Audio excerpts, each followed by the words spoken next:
We're back live here in Game 2, Rockville versus BCC. Rockville, the home team in this one, as Zach Gibney will get the ball. Yeah, Zach's second start of the season here in Game 2 against BCC. Hopefully looking to right the ship as last game. The Express fell 5-1 and are now trying to get out of a 4-game skid. Yeah, that's the case, as they do remain in the playoff hunt, trying to grab one of those last two spots, as 6 teams will make it. Rockville in the hunt still. Yeah, Rockville's still in position to make the playoffs, but they can't afford any losses, especially a sweep of a doubleheader here could definitely hinder their chances a lot more than they would like. Yeah, and that knocking off a top dog always helps. Well, they did that against Putty Hill over the weekend. They took 1 out of 2 from there, but definitely 1 out of 2 here as we've been beaten twice by the big train now in back-to-back games. Yeah, we'll see how it pans out today. As I said, Zach Gibney getting the ball. Those of you familiar with his story, started the season with us in the broadcast booth and then was brought on as a pitcher, needing to make 4 appearances before the playoffs to be eligible, so he'll get the ball here in this one. Did pitch a solid 5 innings in his last time out, though. Yeah, great start from him. He did get a win. Yeah, he did. I believe his first win of the career. His first start. Hopefully he can replicate that here in his second start. Yeah, we'll see. As Matt Best will lead off to get us going, and on the first pitch he swings and hits one out towards right. Orsini under it, and the play is made for the first out.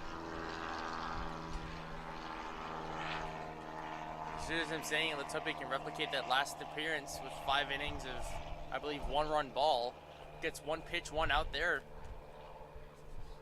Soft line drive out to right field. Steve Orsini on the catch.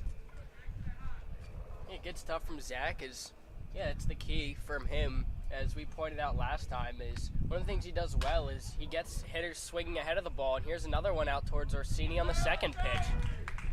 2 pitches, 2 flyouts to Orsini. That's what he does best, is he gets off-time swings from hitters. A little bit of a pitch-to-contact theory of pitching, but it works for him. Well, yeah, like I noted in the last game, Zach Gibney, it's been a couple years since he's pitched, not any fault of his own. That's thanks to COVID. Didn't have a senior season, but his velocity isn't up there with a lot of the other more regular and more, used pitchers in this league. He generates a lot of off-time swings. Hits ahead here with a called strike. Nothing but strikes from Gibney to this point. Yeah, Gibney with his lower exit velocity than a lot of other pitchers in this league gets a lot of swing and misses, lots of unsure swings, as the timing is definitely messed up a little bit for these batters. That off-speed looked real good. He got a called strike there as it dropped in. Good frame from Hef behind the plate as well.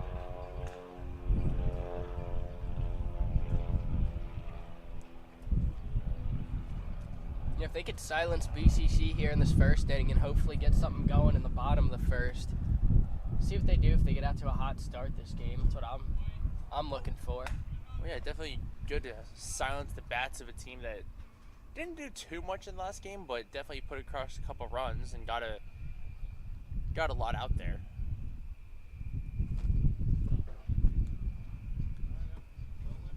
And started this at bat up 0-2. Now a full count. Giavoni, he's catching in this one, played second base just moments ago in game 1. He swings and hits one hard up the middle and passed it short, and that'll be the first hit of the ball game. No harm done, just a 2-out single. That'll bring up Warsaw.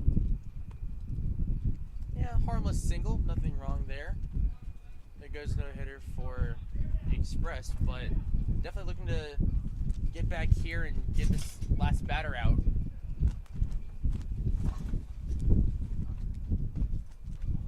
First pitch breaking ball misses outside. Gibney trying to steal a strike there, doesn't get the call.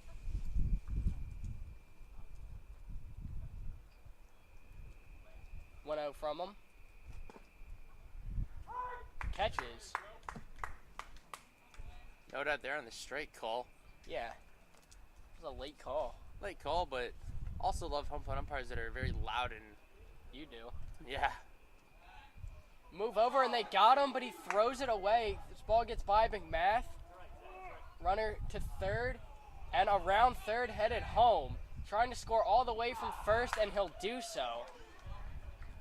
Definitely not the way Rockville wanted to get this ball game started, as a pickoff attempt leads him all the way around to score. I feel so bad for Zach right now. That is not the way you want to start your game out here. Yeah, you gave up a two-out single, but to miss the first baseman on a pickoff attempt and allow that runner to score has got to be killing him right now. Yeah, unfortunately, that's where the inexperience comes back to hurt you, as they had him picked off. He broke for second. You don't throw that ball to first. That was a run down, and he ended up bouncing one to McMath. That got by him. Just swing and a miss, runs at 1-1.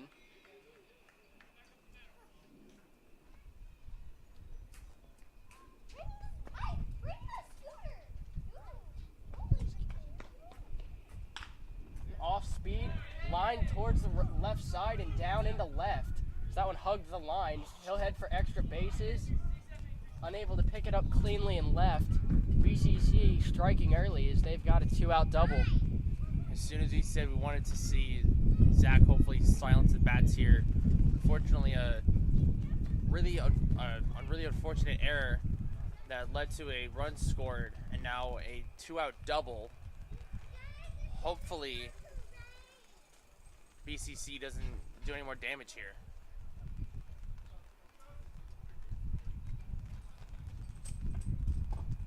First pitch misses inside.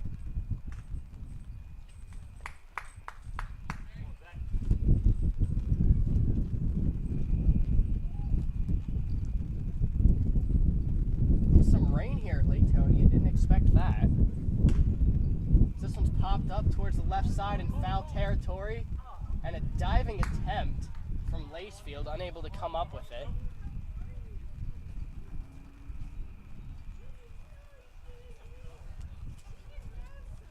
Again, makes me happy we have a tent here.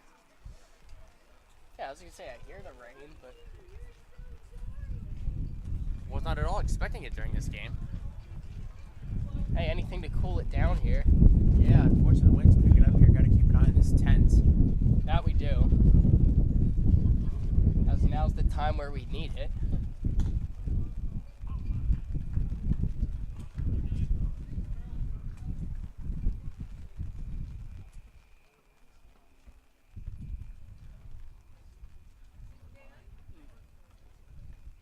On its way from Gidney, skied and foul.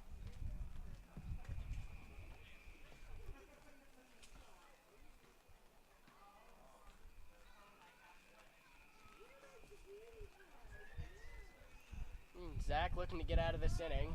2-2 count. Misses outside. Good block behind the plate.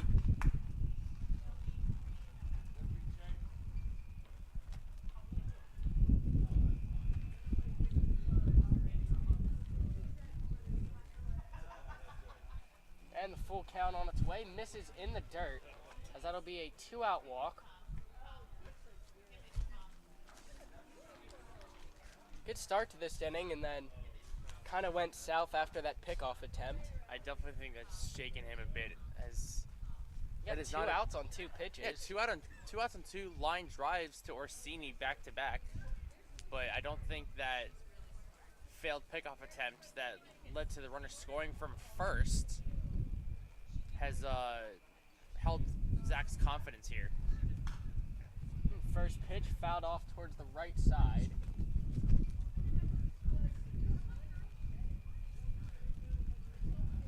It's Garrett Lowe, the batter.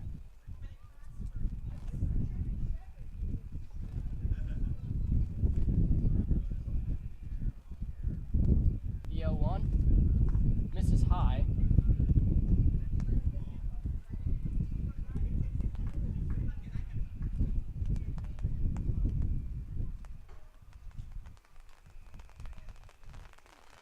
Rain's definitely picking up a little bit, as you can hear it coming down on the 10th.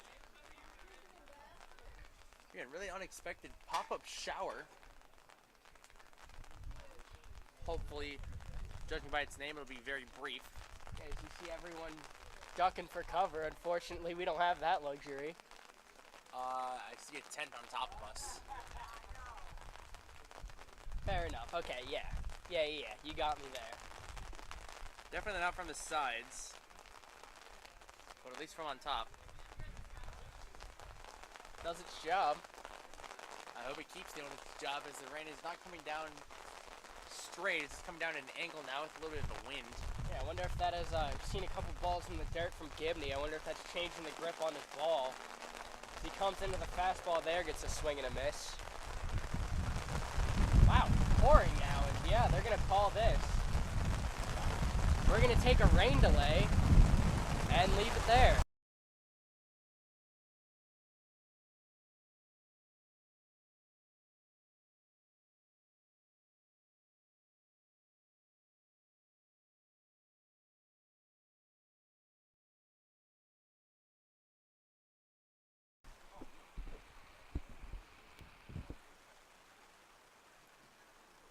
We're back live here at Latonia following the brief rain delay, which it's still raining.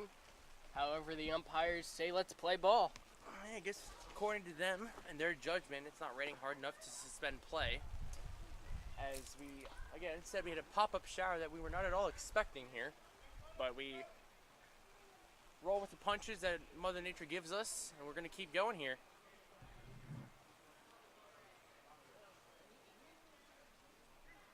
And Zach back, and they'll let him throw a few warm-up pitches as we come back with runners at first and second and a full count on its way. Slow is the batter, 2 away in the inning.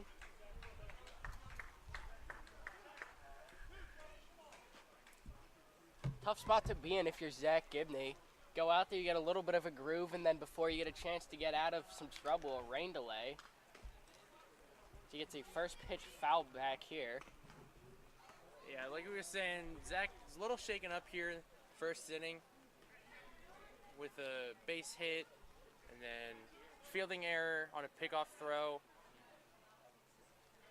Now he's got a little traffic on his base paths here. As both runners take off, here's a foul ball back off the catcher.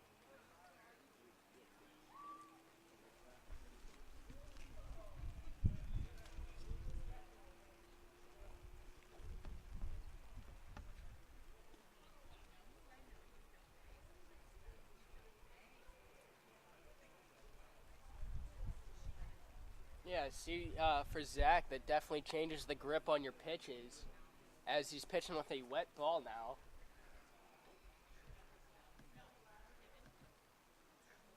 Both runners go, but strike 3 as he gets a swing and a miss, and that will end the inning. Rockville trailing 1-0 midway through 1.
We're back here in the bottom of the first as Kean Saylor, back in the leadoff spot, will lead off this ball game. He had the only RBI in the first game for Rockville. Pat, you had an update for us on the Laytonia bingo card. Rockville Express bingo card, Laytonia bingo card, whichever you want to call it. We were talking to a couple people behind us who were walking around a pig. Yes, I said a pig, not a very large dog. I thought it was a dog. Yeah, which is why we turned and we're very confused.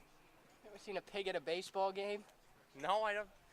No, I have not. That's what I said. When pigs fly, when pigs watch baseball, it's all the same. Sure. That Doritos ad from years ago. That was a great ad. That was. And no free ads here, just so you remember. You're doing ads now? we wish. We'd This love game to. brought to you by us. Brought to you by the Rockville Express themselves and head coach Rick Price. It seems the inclement weather has subsided, knock on wood, as we weren't expecting it to begin with. I was hoping that towel Rick just brought was for us. Fortunately, nope. Yeah, I got a little wet under the tent, but I'd like to wipe down the laptop, but wiped down a bit of the equipment, yeah. we're chugging along. Yeah, We've got a 3-1 count to Saylor. like I said, we got to roll with the punches that Mother Nature gives us. Not much else we can do. It's Kyle Kingsbury, pitcher for BCC, walks Saylor to start this one off. Rockville, a leadoff base runner. Took him 5 innings to get one last game, and just one batter in.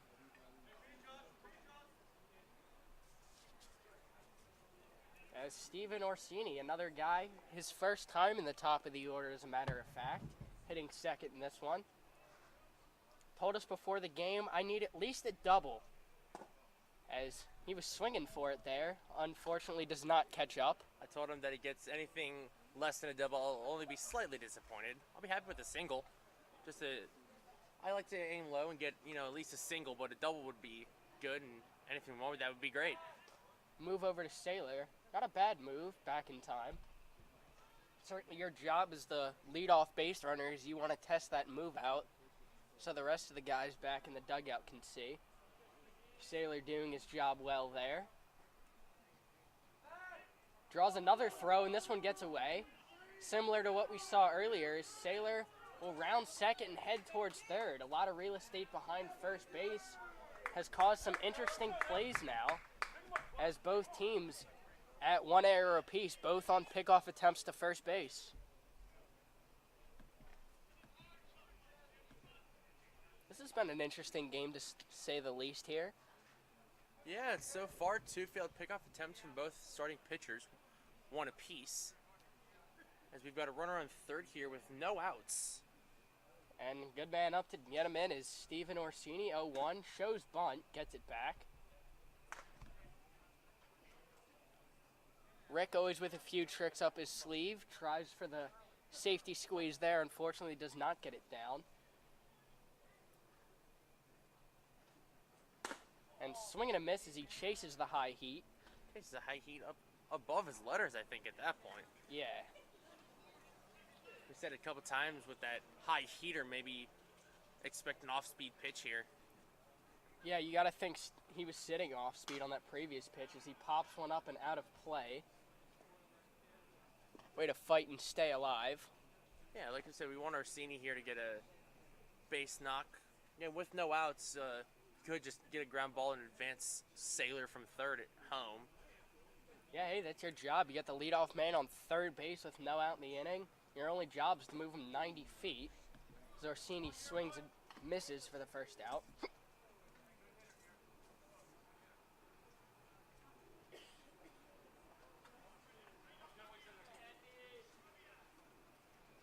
That'll bring in James Heffley, one of the lead RBI men. She's hitting third in this one. Watches strike 1 go by.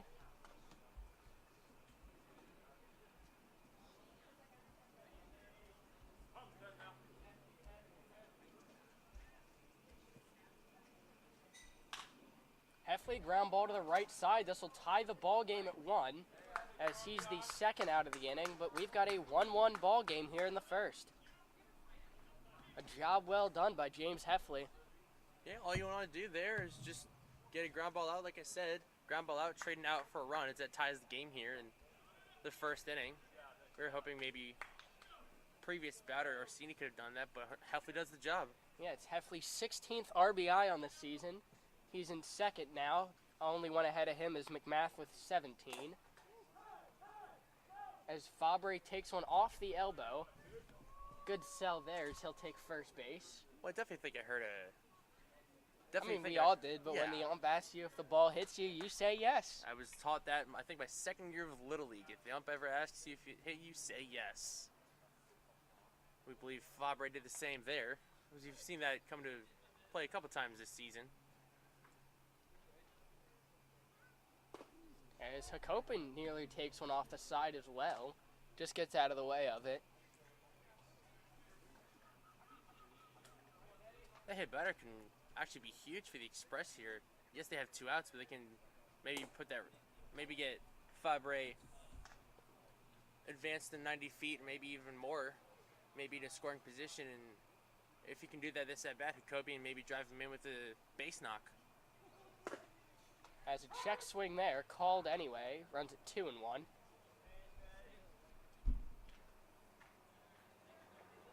Copian asking, did I swing? It was a called strike nonetheless.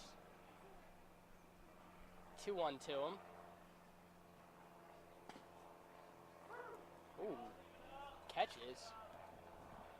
Copian not a fan of that call. Yeah, I was going to say, tilted the head back a little bit, probably a groan or a sigh of some sort of displeasure.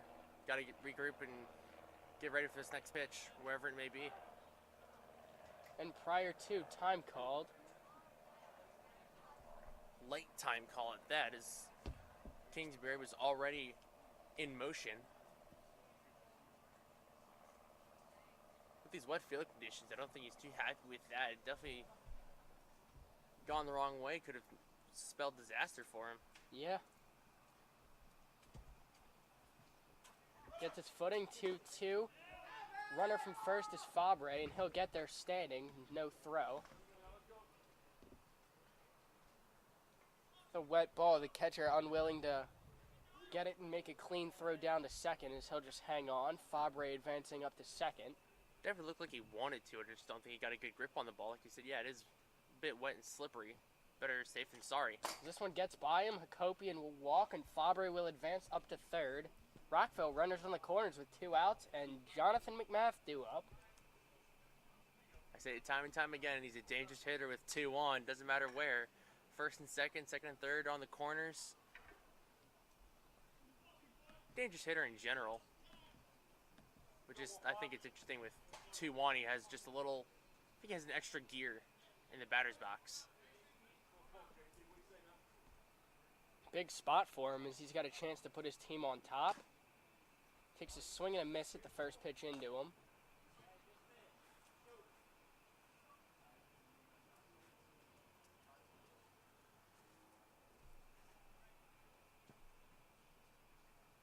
Oh, 1 to McMath. Watches strike 2.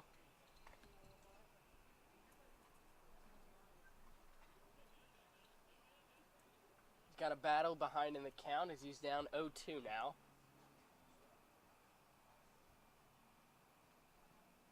Pitch into him. Fouled off towards the left side. He was trying to go the other way with it. Nothing wrong with getting an opposite field base hit there as he's trying to drive in Fabre from third. Don't see too many of those opposite field knocks for McMath, but gotta love him when you get him, as that was almost one there. The 0-2 once more. Watches called strike 3, and that'll end the inning. A 1-1 ball game when we come back.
throwdown there starts the top of the second inning for BCC.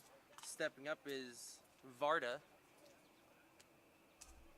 Zach Gibney looking to settle in here after a shaky first inning, giving up a run on a errant pickoff throw, or pickoff attempt.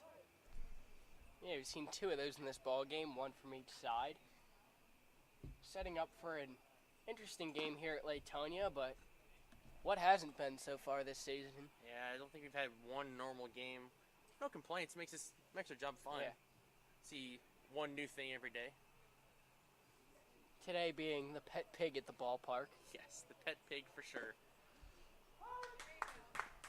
Gibney getting a called strike 1 there.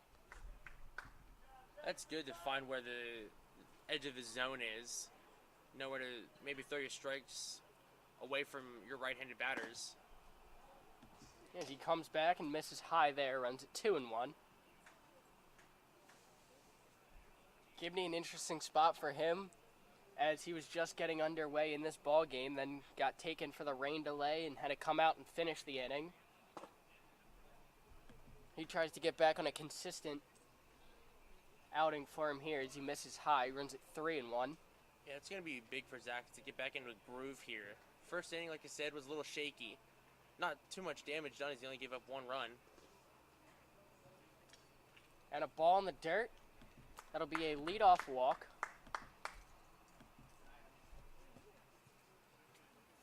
But as soon as I say we'd like to see him get into a groove here, he gives up a leadoff walk. Let's hope he can definitely settle in here. We know he can. We just want to see him do it. That'll bring up Jaden Shea. He was a late entry in last game, getting the start here in game 2. And first pitch is grounded back to Gibney. Throw to second base. They get the out. Throw over to first in time. A double play. Led by Zach Gibney. The flip over to short and on to first. As that'll be a 1-6-3 double play. Good turn there by Ethan Zorball starting today at shortstop.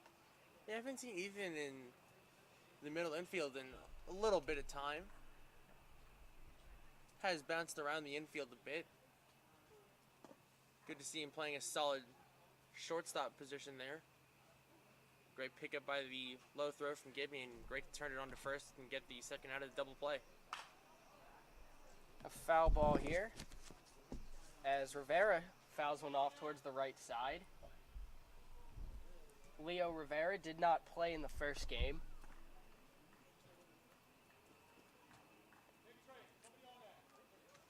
Rivera did make an appearance as a courtesy runner at one point last game. Oh yeah. Good memory. That he did. Remember, sometimes serves me well. What did you say last time? We have half a memory in this tent? I think. That's on a good day when we don't see pet pigs. Yeah, and rain delays and whatnot. Has a slow off speed taken for strike 2. Zach stealing a strike there. Like I said, it's good to see him get that off-speed pitch away from right-handed batters to catch the zone, know where he can throw it, and batters won't swing at it.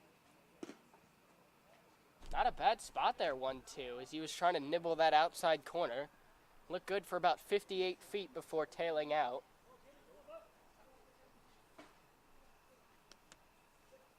Two. Another off speed, blooped out towards right. And Orsini, getting his footing, puts it away for the third out. A 1-1 ball game when we come back.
And throw down as we're back here in the bottom of the second. Salisbury will lead it off as he was the first hit of the ball game for Rockville in the last one. Yeah, we went into the 6th inning without a hit for the Express. Danny thankfully ended that perfect game to that point of the game. Yeah, you got that double up the opposite side for him down that left field line. So he watches ball one outside.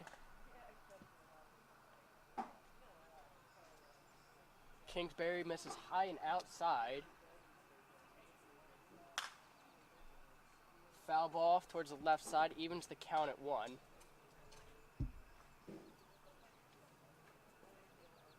Kingsbury's got his biggest fan in attendance, his little puppy wearing his jersey next to us.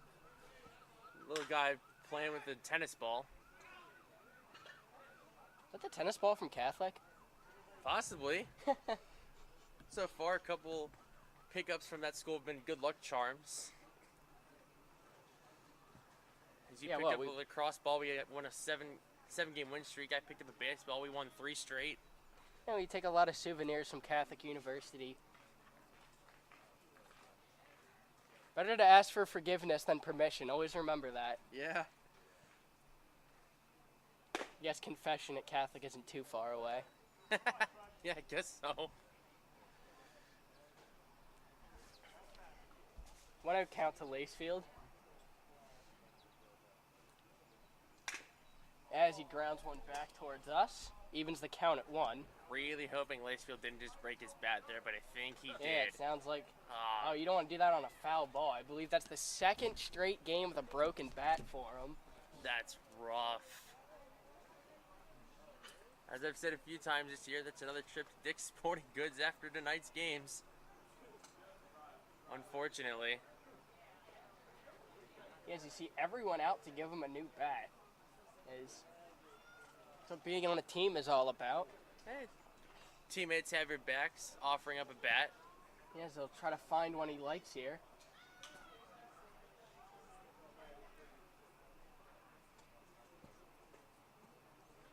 That's always rough with these kids not being, professional players that I'm pretty sure Fly your own bat, yeah. These come out of these bats are paid for out of their own pockets. I think it's why on the last time we were here, Jonathan McMath was so quick to get his bat back. Spent all of 20 minutes trying to get it out of the netting.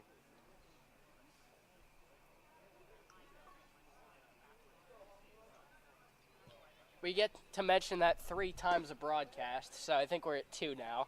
I believe it is number 2. We're into game 2, so I think we're okay. Oh, what? Does it reset? No, I'm just saying that 3 times into one broadcast, this being game 2, enough. Should be okay. And 3-1 count to Lacefield. Still just think it's... Nope, that would be number 3. I'm going to stop there.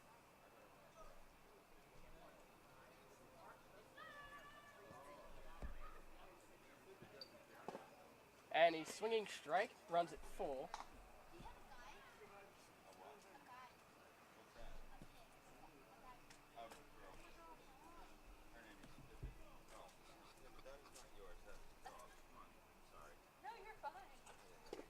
And full count, called strike 3. Good spot on the corner, and that'll be the 2nd out of the inning.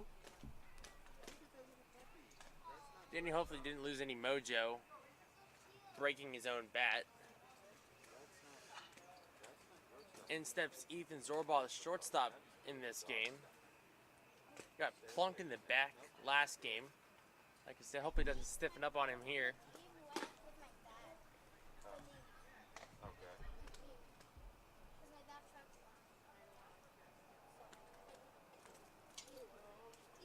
The 1-0 count on its way to Zorbaugh.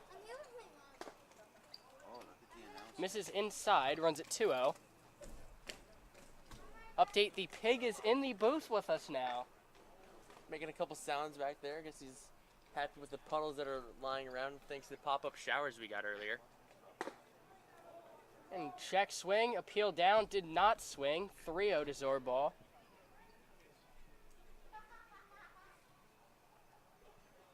If you'd have told me coming in today there would be a pig in my broadcasting booth, I would not know what to say back. But here we are. I really wouldn't either.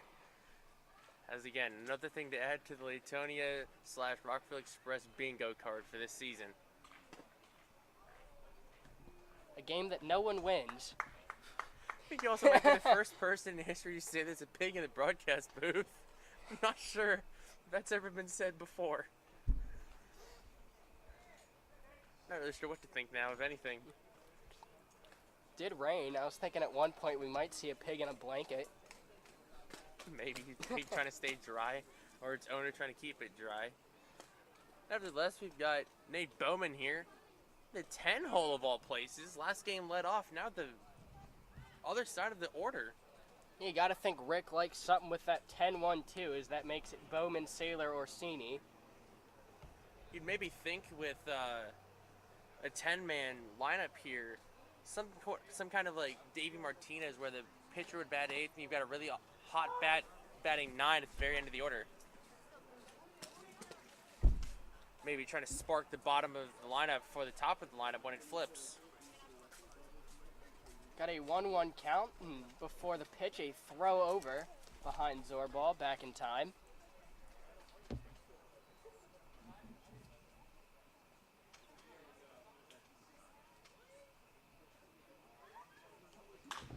And a ground ball towards short. This could end the inning. Slow roller, and he beat it out. An infield hit for Nate Bowman. Good hustle down the line by him, as he just got that by a step. Yeah, definitely great hustle there. Beats out an infield single. Hustling all the way down the line. What you want to do is you get an infield, getting hit in the infield, want to leg it out and try and get that single, and he was able to prevail there. Yeah, and that'll give Rockville first and second, as looks like BCC wants to have a word about that call. The umpires will meet. No challenge. He can't send it up to New York, or I guess us, rather. Call there is safe, as I don't see Bowman moving anywhere, and the umpire's moving him I anywhere. mean, you can't overturn it. Again, there's totally no video proof at all, as we're not live streaming this broadcast anywhere. 2-1 count? Uh-huh. No, I'm asking you the 2-1 count, the strike 3. Oh, yeah. Got no comments on that YouTube stream about that at all. It's a pass ball there. Runners advance. Rockville, runners on second and third now. Big RBI spot for Kean Saylor, as he can expand on what's already been a big day for him.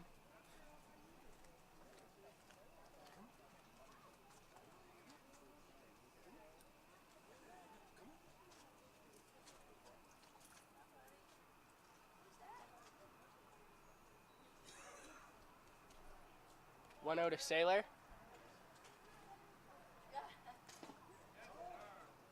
And a check swing.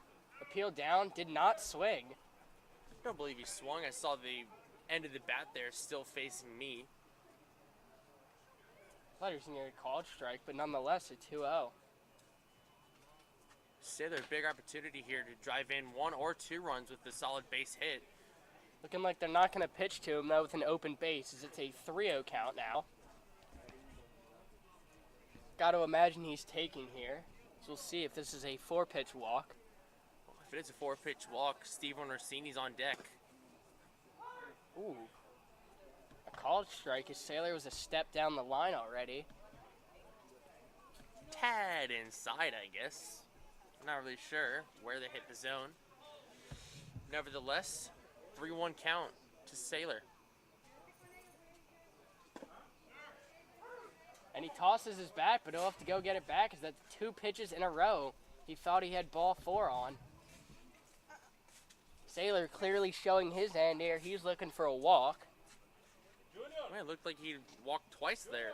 Let's hope this pitch can finally be ball 4.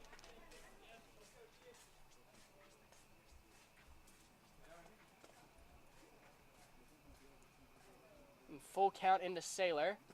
Misses low. That one you can definitely walk your 90 feet on, as it missed in the dirt. That'll bring up Steven Orsini with the bases loaded. 2 away. Last time Orsini played BCC, not counting game 1, talking about Tuesday, had the only runs for the Express with a 2-run blast. First pitch to him, swung on and hit out towards the outfield. This will get down and score 1. Gets by him in center field. They're all going to score. As around third, on his way home is Saylor. He's going to score a triple for Steven Orsini. A 4-1 ball game for Rockville.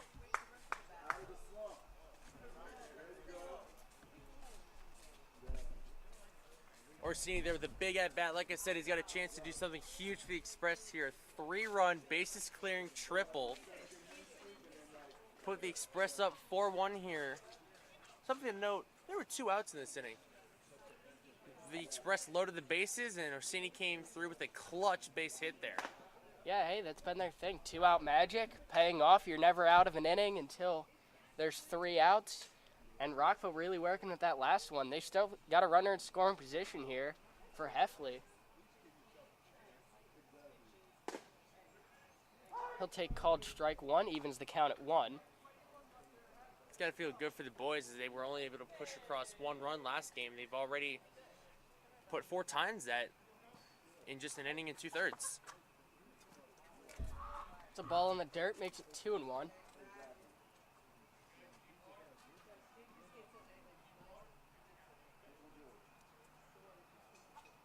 The umpire out to have a word with the pitcher, followed by the coach. Is looking like they're going to have a word with the catcher. He might have taken a foul ball or something off the chest. Looks like he's in a slight bit of pain.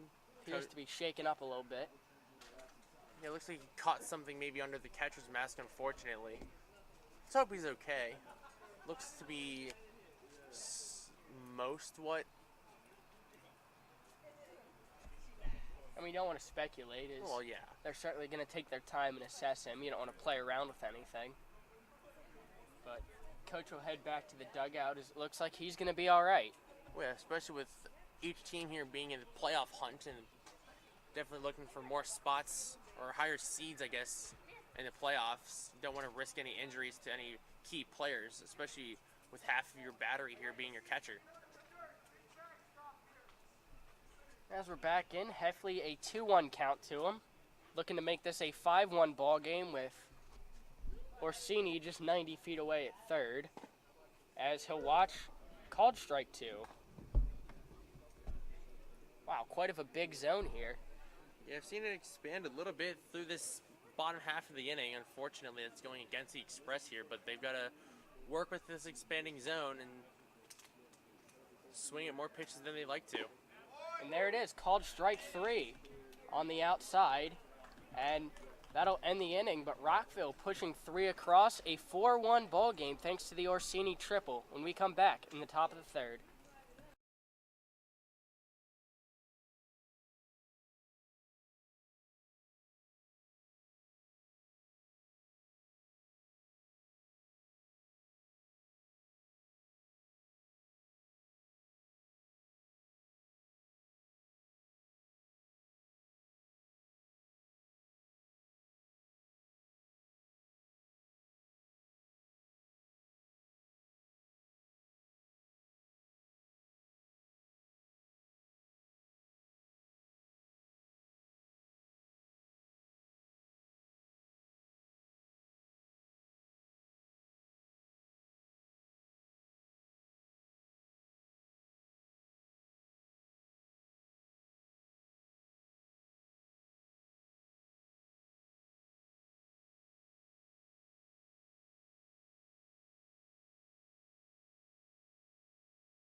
We're back here in the top of the third. Zach Gibney out in his third inning of work. Not sure what the plan was for how long he's supposed to go in this one, but last time they gave him a limit, he ended up pitching 5, so if that's any sign of what he can do. Well, he did pitch 5 innings of 1-run ball, and so far he's given up 1 run, so maybe he goes 5 innings of shutout baseball? So we'll see. Donovan Teal leads off as he shows bunt, doesn't get it down for strike 1.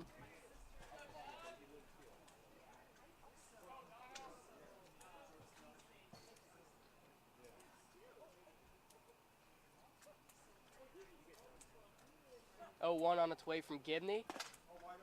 Curveball kind of loses his grip on it. Has seemed to slip out of his hand some. Like you said, not perfect field conditions here, or playing conditions for that matter. Zach's got to work with it a little bit here. High ball brings the count to 2-1.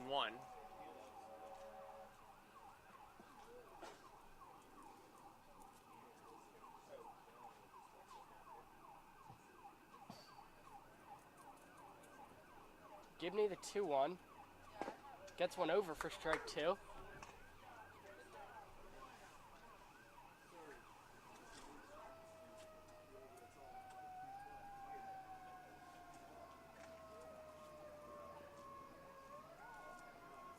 Gibney taking his time, steps off ahead of the 2-2.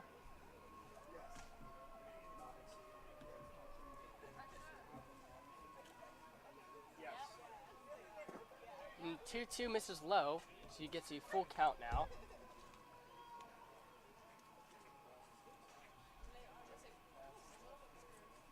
Ten 1-2 due up for BCC. Teal the 10-man. And called strike 3. That'll be the first out of the inning. Zach, second strikeout of the day. Yeah, Zach looking really good pitching-wise. Had a bit of a break there. His first inning, like I said a couple times, was shaky with the errant pickoff attempt that led to a run scoring. And then the really brief and quick rain delay. As pop-up showers invaded here at Latonia Park.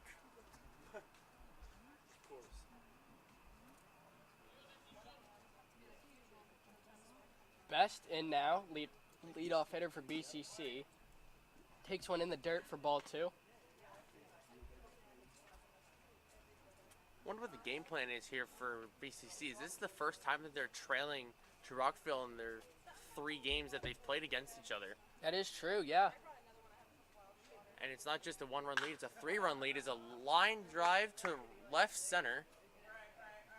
Faber under it. Makes the catch. Second out of the inning. Glad you made the call on it, because I couldn't find that ball the entire way. You're welcome, Josh. I was watching Bowman in center, and judging how he stopped, I thought it had a chance of getting out, but...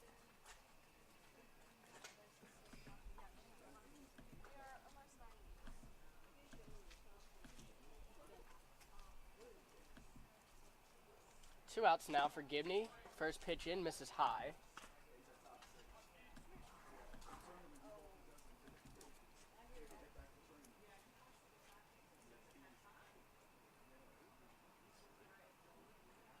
Kind of a groggy feel out here. Is a lot of mist and some fog coming up off the field now.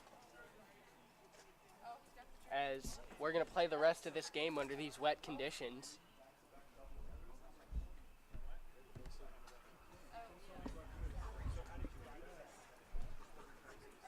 Gibney the 2-0. Puts it over for strike 1.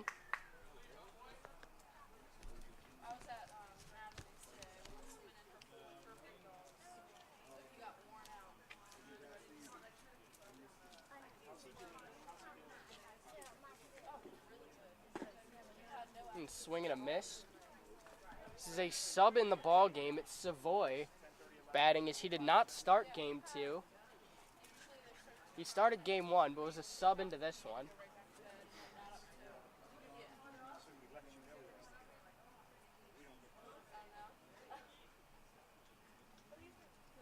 And swing and a miss at a breaking ball. That'll be strike 3. And that'll end the inning. Midway through 3, Rockville leading 4-1 when we come back.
We're back here in the bottom of the 3rd as Rockville looks to add on to a 4-1 lead.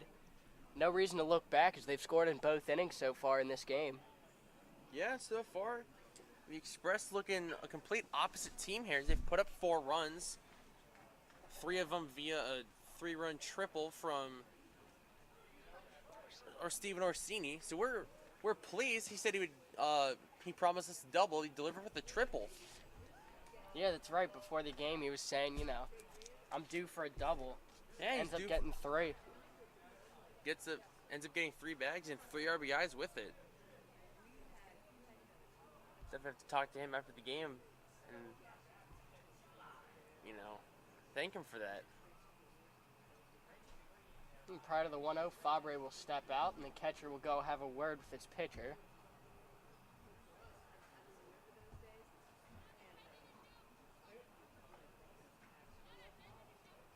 I know Josh touched on this last inning, but the mist or the fog rising up from the outfield looks like is great visual. I don't know if it's really picking up on our camera here, but definitely here at Latonia Field, it's like I said, fairly interesting visual here.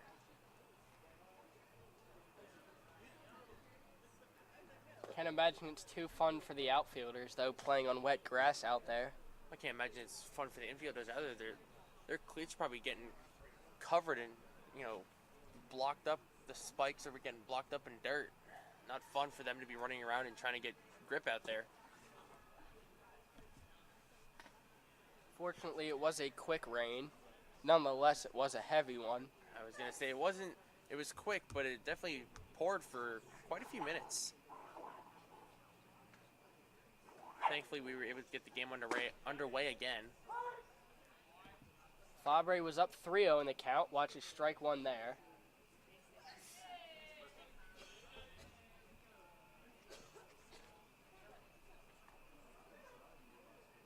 Kingsbury, the 3-1, misses low. And Rockville start the inning off with a base runner following the walk.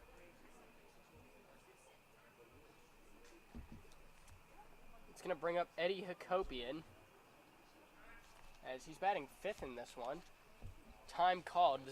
We might see a pitching change here by BCC. Well, I've got a break here. I know there's a lull in activity as this is the All-Star break for MLB. I did just see that the Atlanta Braves picked up Jock Peterson in a trade. No way. Yes way. No, Just- read it. No way. Jock Peterson to the Braves? Interesting. Pulling up MLB at bat right now to confirm what I saw. Is that a pat bomb? Maybe, I don't know. Maybe. So you heard it here first. While you look at that, play is resumed here, as no pitching change took place. Hakopian, the batter.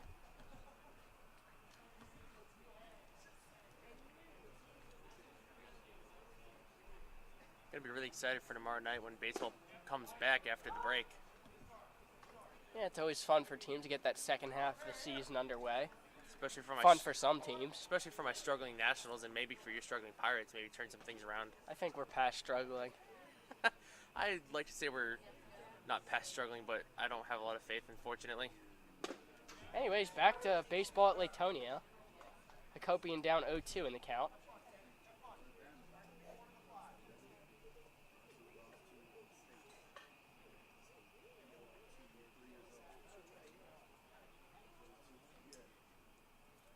To Hakopian. High chopper up the middle. Going to be a tough turn as they won't even look at second. Out at first base. However, Fabre does advance. Gives them one away with a runner at second as JT Money due up. Jonathan really struggling here in the last few games. Again, I touched on it a couple times. He's nursing a slight injury. He did have a really clutch walk-off single last time he played at Latonia in a doubleheader game. It's back against Koa, right? I believe it was, yeah, it was against Koa, the continuation game at that, game 1. I'd like to see him get I'd see, honestly, just to get on base here, just to make yourself feel better that, you know, you can get on base here. He's been struggling lately. He watches one high and out there. That's the other thing is getting him in good counts. He's seen a lot of 0-2s, 1-2s. That's what happens, unfortunately, when you come into a game with 4 home runs on the season. He fouls one off the catcher there, makes it 1-1. Well, that I've also noticed on, you know, those 1-2 counts, those 2-strike counts, I've seen him trying to swing at the ball, and unfortunately, swinging and missing it. A lot of the pitches which have resulted in strikeouts, and him taking an early exit back to the dugout and getting his fielding gear ready. 1-1 to him. Put in play, slow roller out towards second. This at the very least will advance a runner, as he's out by a hair at first base. 2 away for Rockville as Salisbury's up now. He's got Ryo Fabre just 90 feet away at third. Yeah, a lot of speed there at third base. Hopefully a ground ball through the infield will definitely score him and increase the lead to 5-1 for the Express here. Yeah, Salisbury, big task for him here. And first pitch to him, misses down and in.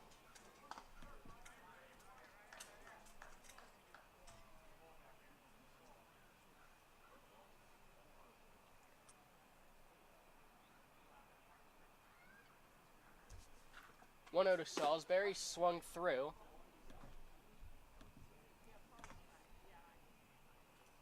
Got a good pitch there, just couldn't catch up to it. Yeah, just a little behind there, Danny was. Definitely trying to drive that ball out here with in the Latonia night. 1-1, misses in the dirt.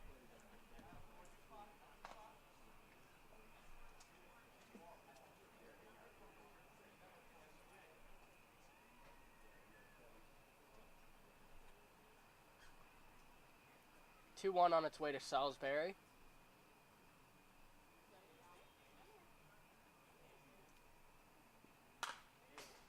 Fouls one back at Coach Andy Hoy. Got to have some good reflexes over there as that got really close to the dugout. Yeah, it did. I think Andy might go back behind the fence now. Yeah, that's where he's going. I don't blame him. We have no protective helmet on there. That could have spelled some trouble. Thankfully it didn't, though. 2-2 to Salisbury. Misses outside, runs it full. Good eye there, as that was a close pitch. You've definitely seen a few of those called already. Well, a few of those have, I think, been called low and away to right-handed batters, not so much the other way for lefty batters, but I think in that instance it's really good to take that one. Could have gone either way. Could have gone safe and swing at anything close, but it worked in Danny's favor. It runs the count full.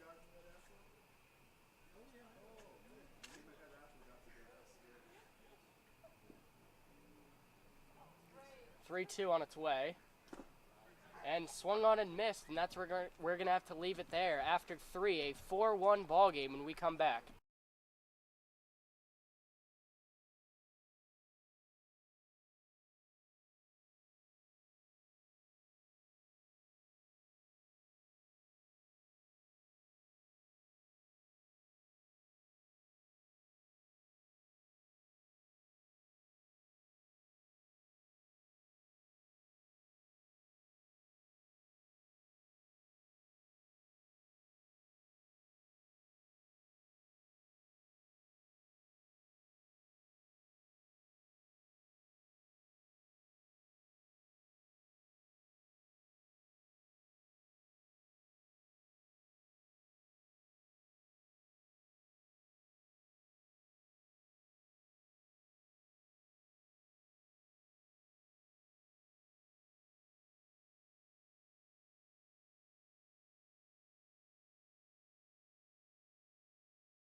We're back here in the top of the 4th.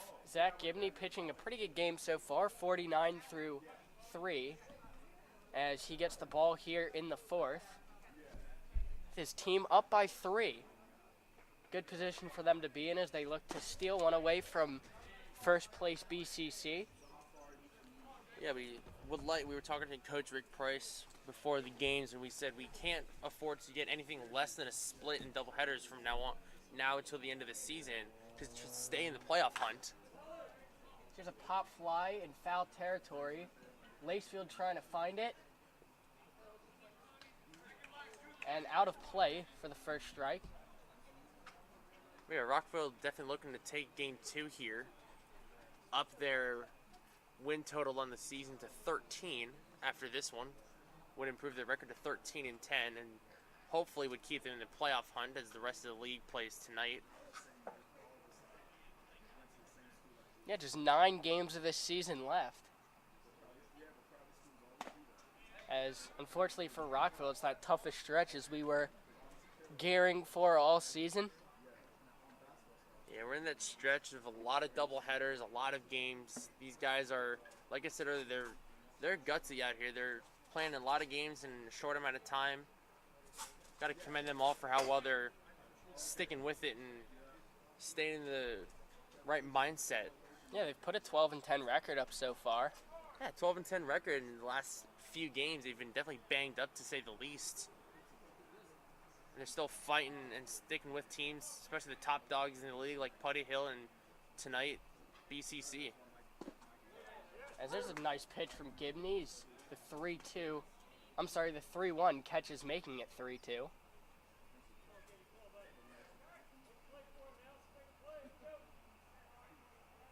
Something you saw from him last game is once he got his feet under him, got going in that game, he was almost unstoppable. Is a tight pitch there warrants a leadoff walk. Could have gone either way.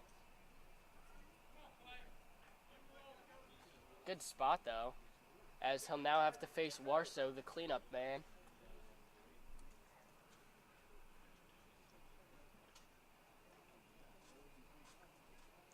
Things were moving quite along here prior to the rain delay. That certainly set things back. Got through that first game and right at the 2-hour mark. Yeah, first game went by quite quickly. Unfortunately, it's because BCC shut down Rockville, to say the least, up until the 6th inning when they got a little bit of offense going. And swing and a miss, evens the count at 1.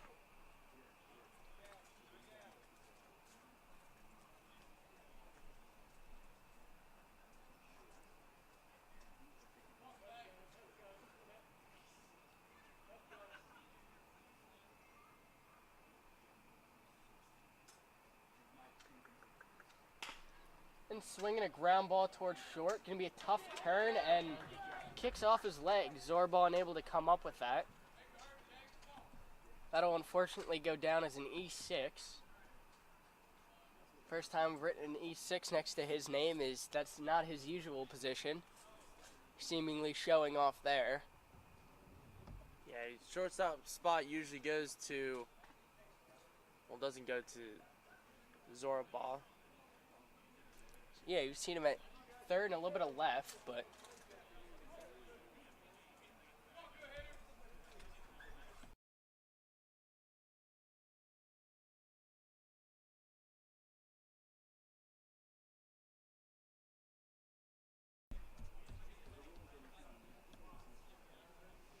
1-0 now. Gibney looking to bounce back and get this next guy following the error. Fortunately, as a pitcher, it's what you got to do is have a short memory on plays like that. As you can see, fly ball out towards center. Bowman coming in on it.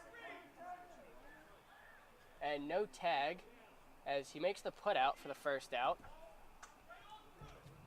That's a big first out here as there were 2 on and no out. Definitely changes the game plan a little bit here with a little bit of breathing room. Not a lot, but enough for hopefully Zach to settle in a little bit here on the mound. He still has 2 on, a little bit of traffic, but we know he can get out of it. We would just like to see him do it. And Garrett Lowe, the opposing first baseman in the box. First pitch curveball over for strike 1. As we've seen that a lot now, Zach getting that first pitch breaking ball over.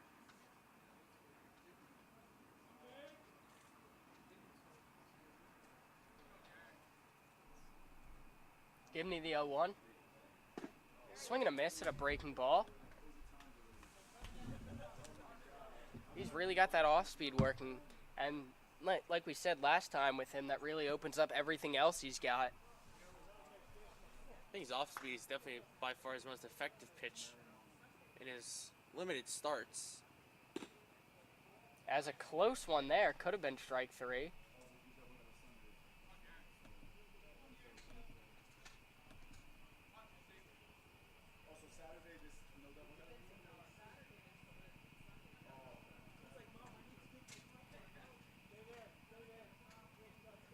Gibney on his way with a 1-2. Check swing, no swing. Also no call, as that one was close on the corner. Back-to-back tight pitches here. See what Gibney comes back with on the 2-2.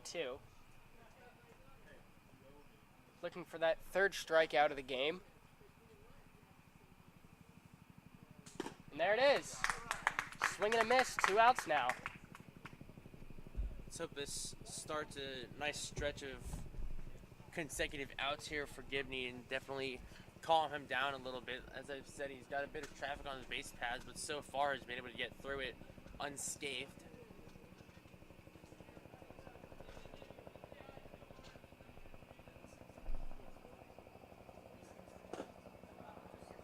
And called strike.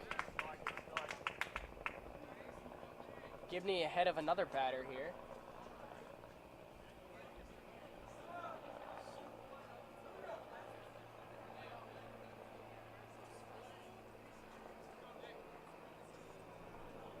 I believe an unsportsmanlike conduct call is I think what I heard towards 17 of BCC. Umpire talking with the dugout, the first base dugout over there. Not entirely sure, please don't quote me on that, but some kind of Yeah, what would that mean? some kind of verbal exchange between the home plate umpire and what appeared to be number 17 in the BCC dugout. Interesting.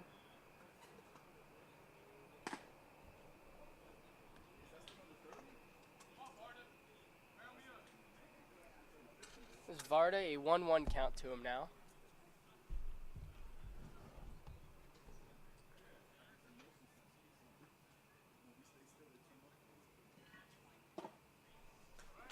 Pitch in there for a strike. Correction on the strikeout total for Gibney. He's at 5 now. Wow, we lost track. Yeah, we did. That's what a rain delay does to you. I'm not mad that we lost track. That's good. Ball in the dirt, evens it up at 2.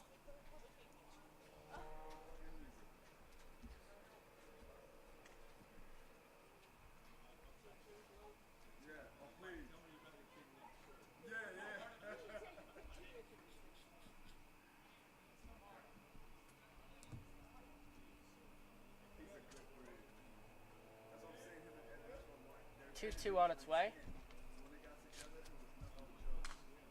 Fouled straight back. We'll do it again.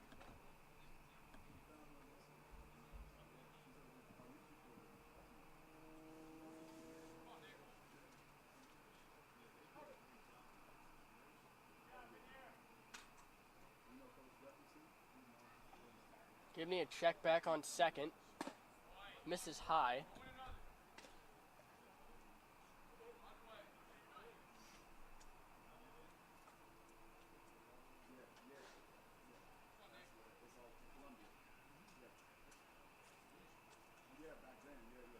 Big pitch here, 3-2 with 2 outs. And loses him, as that will load the bases with 2 away here in the 4th. And a chance to get out of the inning there, unfortunately unable to. As that'll bring up Shee. But before that, time called by Rick Price. As they talk things over, we're going to take a break here.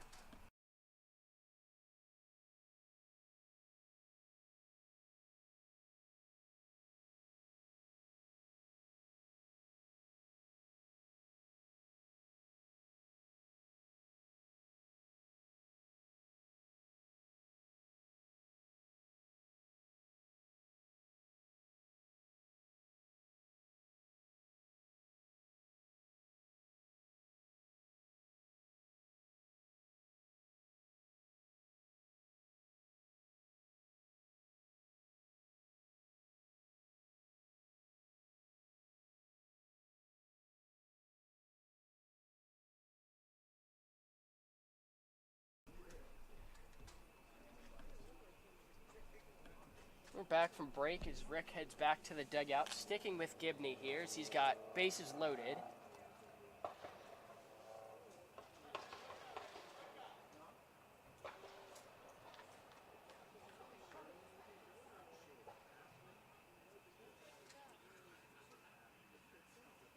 Sets, first pitch on its way. Gets it by Shea for the first strike.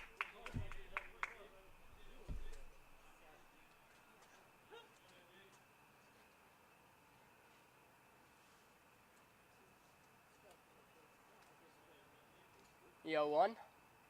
Breaking ball. Offered at for strike 2.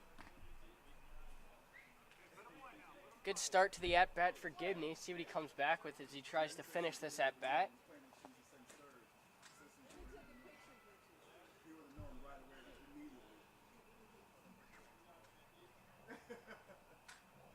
And swing and a miss. Gibney, another strikeout. Gets out of the bases loaded jam. Rockville leading 4-1 as we head towards the bottom half of the 4th.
back here in the bottom of the fourth. Jesse Lacefield leading off for the Express as they look to add to a 4-1 lead.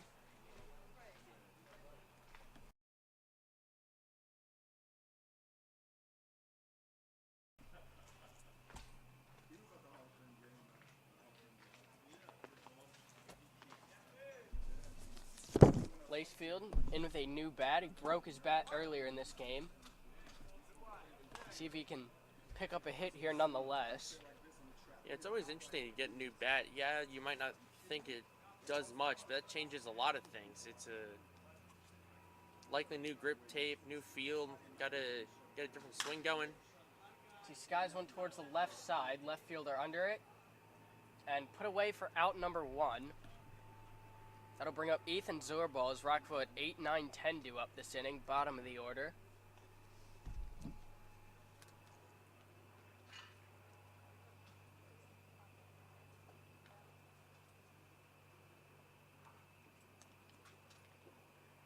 With Rockville having a 4-1 lead here, you wonder if you're just trying to get through the bottom half of the inning, not rather quickly, but just with a little bit of speed so you can get back and punch out the BCC batters to the top half of the next inning. And Zorbal trying to lunge at a bunt, doesn't get it down.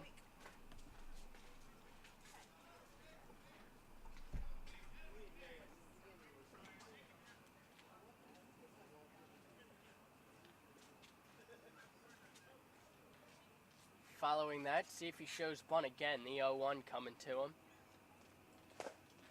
In there, called strike 2.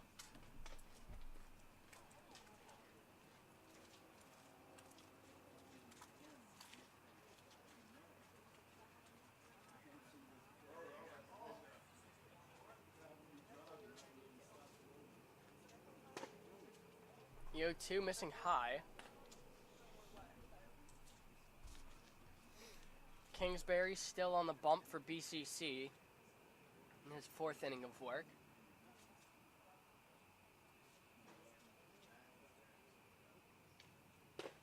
And called strike 3. Quickly 2 away here for him. That'll bring up Nate Bowman.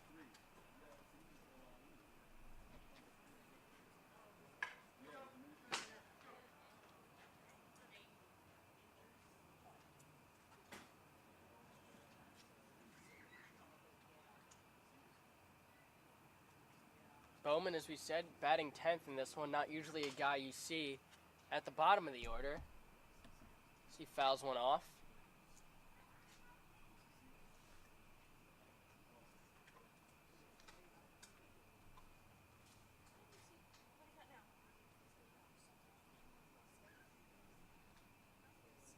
Two outs here. He is looking to keep this going for the top half of the order as he watches one for ball 1. Yeah, it's a 10th spot here, being at the bottom of the order. You'd like to get on base and flip the lineup over to get the, I guess, hotter guys in the lineup going. Extend this inning a little bit, maybe even increase your lead.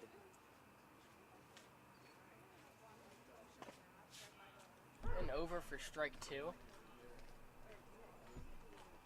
Yeah, I mean, you figured Rick would change something up as they came into this one losing 4 straight.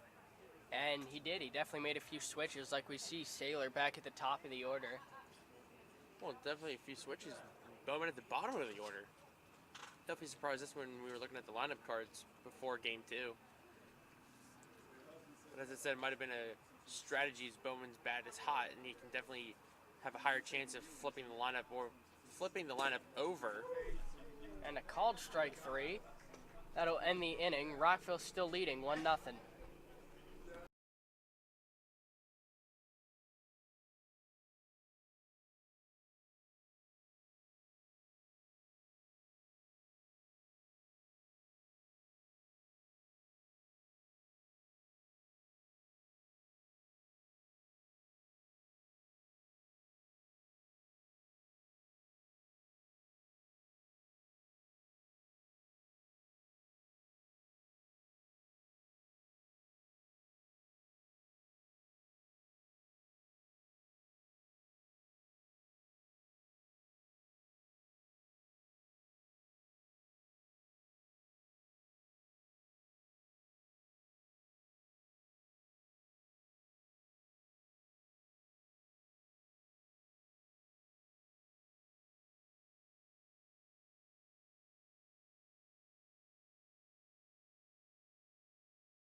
Back here in the top of the 5th, Zach Gibney still with the ball on the mound.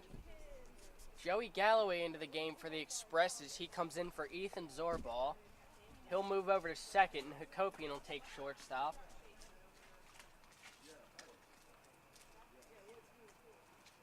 And a first pitch breaking ball runs in and hits him. So Gibney will have to start this inning with a man on first. I know Rick Price would definitely like to see Zach Gibney working his way out of this. As I mentioned his name, he comes out here to maybe take Zach out of the game.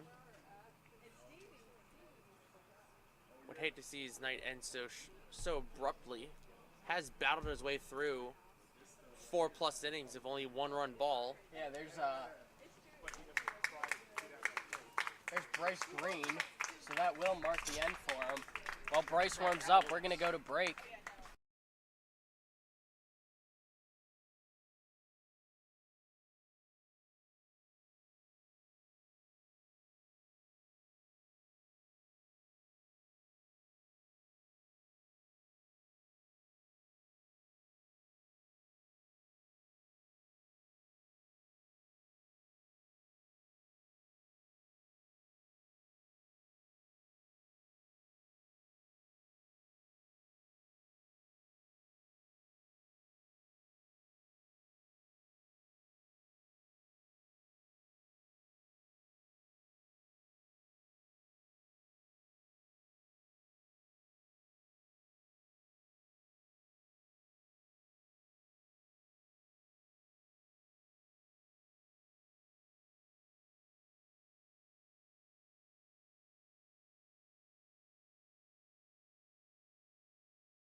We're back as Bryce Green is warm. He'll come into this game with a runner on first following the leadoff hit by pitch.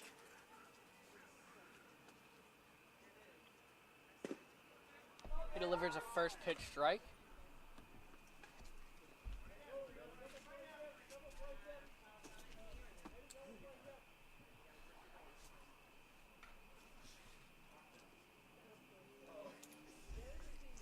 A 1 from Green. Batter showing bunt, doesn't get it down. Quickly 0-2.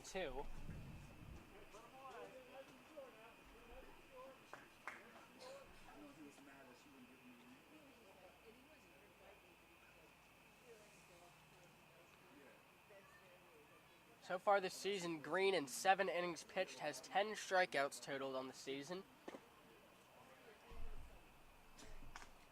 As he comes in today with a 5.14 ERA, certainly looking to lower that a little bit and get Rockville out of this jam.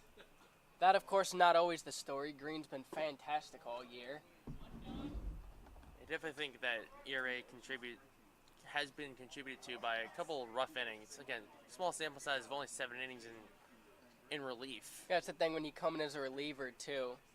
You know, you're not pitching as many innings. So you can have one bad inning as a reliever, and that can mess your ERA up for almost an entire season. Yes, you get to swing and a miss there, and there's 11 on the season for him. As a much-needed out number 1, hopefully offsetting the hit by pitch to lead off the inning.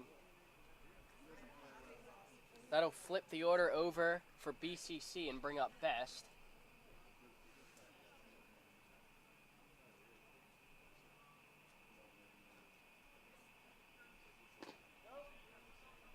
First pitch to him misses. Good stop by Heffley. Heffley, of course, having to take on both duties behind the plate in today's doubleheader, as still no Ryan Maley, as he continues to nurse that wrist injury. Talking to Coach Rick Price before the game, he's hoping that Ryan might be back for the playoffs, as he has taken a couple weeks off with, as you mentioned, a wrist injury. Wishing the best of luck on that small rehab, if you will, and the recovery. Green getting ahead 1-2 here. Should the lead hold, Zach Gibney would get his second win on the season. Yeah, that he would. And again, only giving up 1 run and it not being earned. That's right, yeah, it was the pickoff. Meanwhile, Bryce Green, 2 strikeouts here. Great way to start your relief appearance. Adding 2 strikeouts to your season total, upping it to 12. Coming in with the runner on first, retiring the first 2 batters you see on strikes is everything you can ask for as the manager tags you into the game.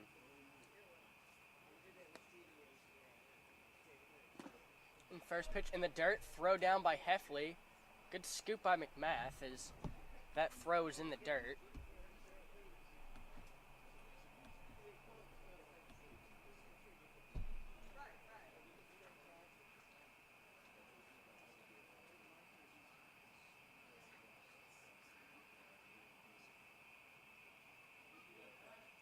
And throw over prior to the 1-0.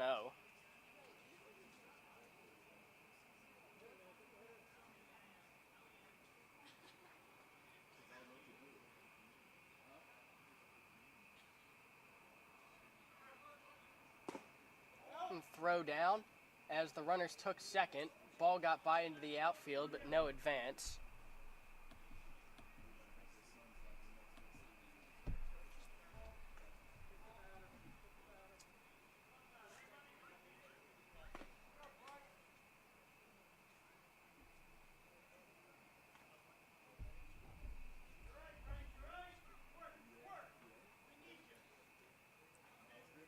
Green behind 2-0 in the count, looking to bounce back.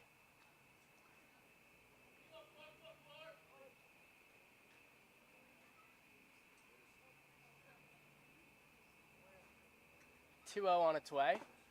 Misses high.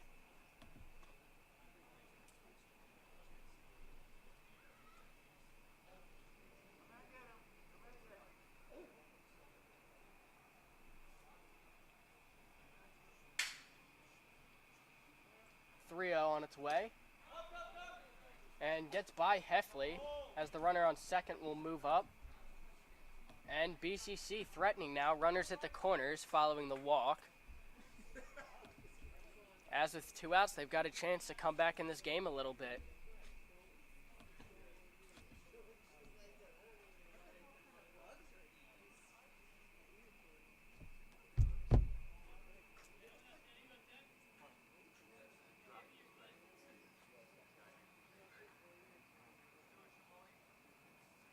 With 2 away, that'll bring up Chavonis. He's got runners at the corners.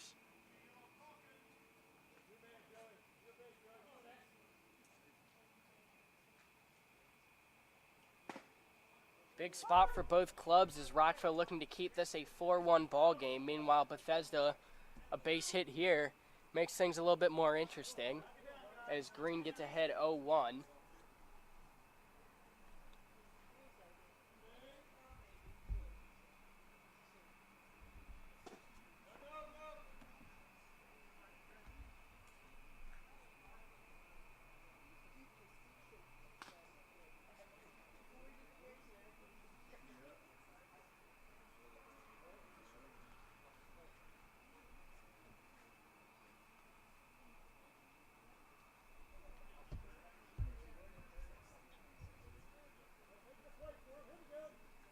1-1 from Green.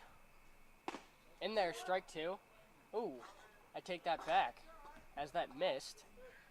Wow, not sure where. Looked good from here. Looked real good from here. Nevertheless, a 2-1 count.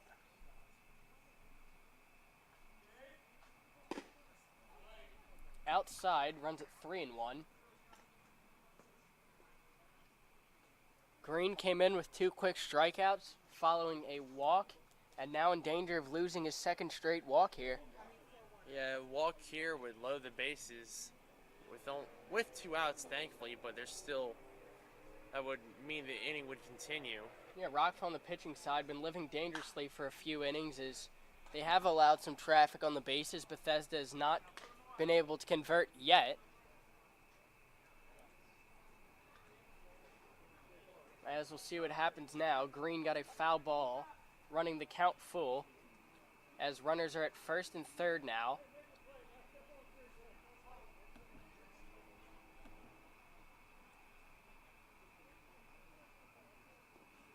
And a ball gets by Heffley. The guy on third will score.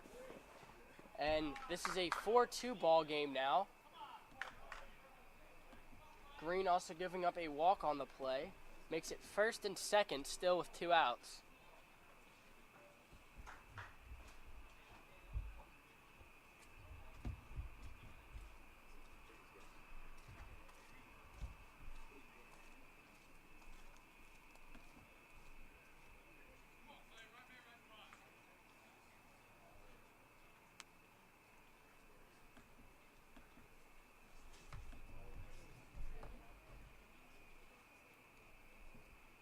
And it looks like time called. Rockville gathering on the mound. As a tough situation here for them as they've got first and second.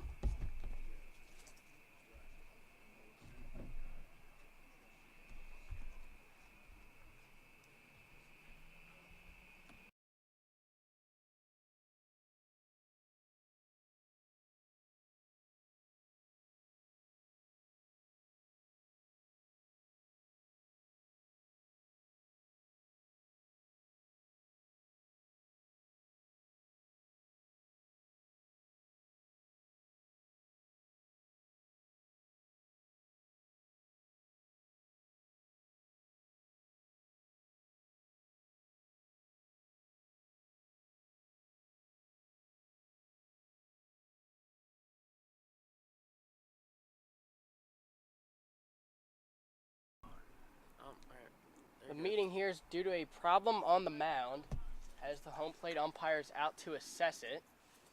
Something we've had to keep an eye on since the rain delays. The field quality, that mound might be starting to give way a little bit.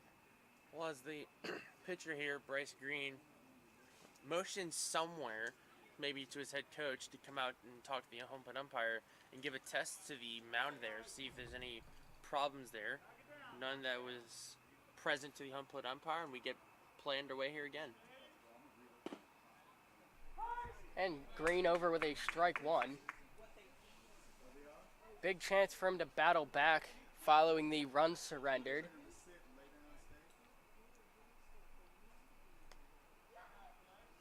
The 0-1 misses outside. A little bit too much slide on it.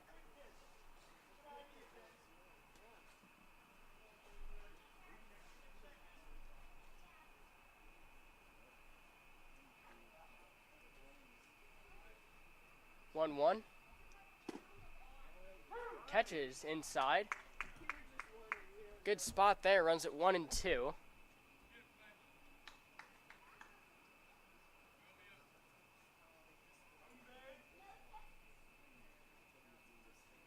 Green looking to get out of a jam here. 1-2 on its way. Misses outside. Not a bad spot. Evens the count at 2.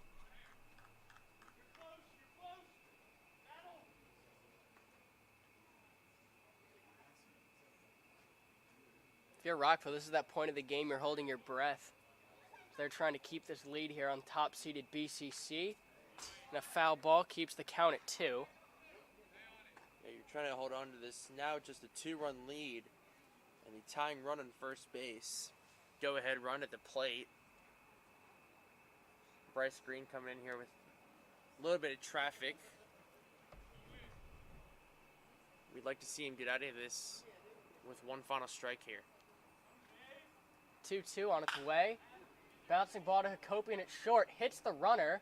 Short way to second, however, and Rockville getting out of the inning after all. They hang on to a 4-2 lead as we head towards their half of the fifth.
Back here in the bottom of the fifth, Rockville leading 4-2.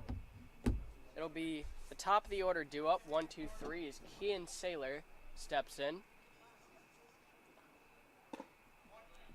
Watches strike one in. Kingsbury still out on the mound.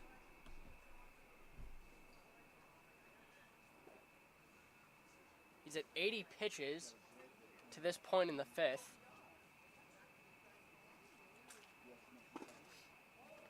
Saylor watches ball one.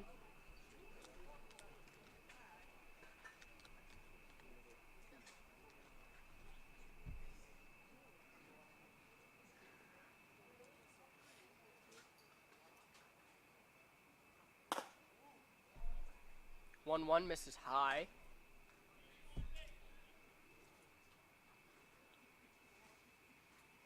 If you're Rockville, you're just looking to put base runners back on.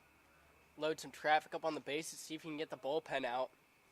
Yeah, that's what Rockville's been able to do successfully all year is pounce on the bullpen and definitely deal some damage there.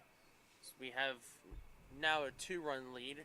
You definitely want to get that run back. Well, yeah, that's the first goal is try and get that run back and then maybe some more insurance runs here. Saylor goes the other way and foul. Wow, almost got one up the line there. That would have been huge. That would have been very big. Definitely a momentum kickstarter for the Express as bats have been quiet the last few innings. Yeah, missed extra bases by inches there. They put up runs early this game. It's always good to do so, put runs up early against the top dog team like BCC. And Saylor watches strike three there. That'll be the first out of the inning.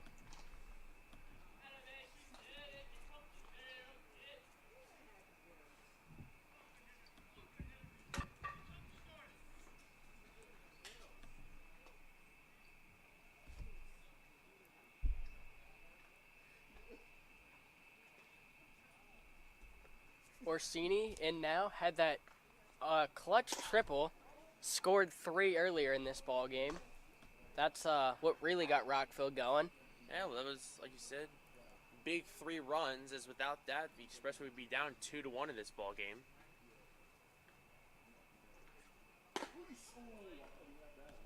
Orsini trying to stay hot, swings through one. As we mentioned before, Orsini did promise us a double, and he delivered with a 3-run triple, so we are very thankful for that.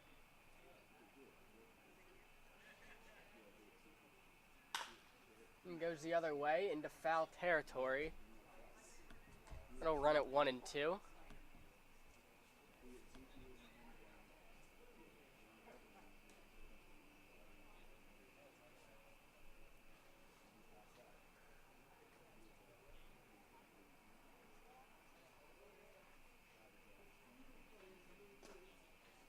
And a ball in the dirt evens the count at 2. Good eye there by Orsini, not to chase.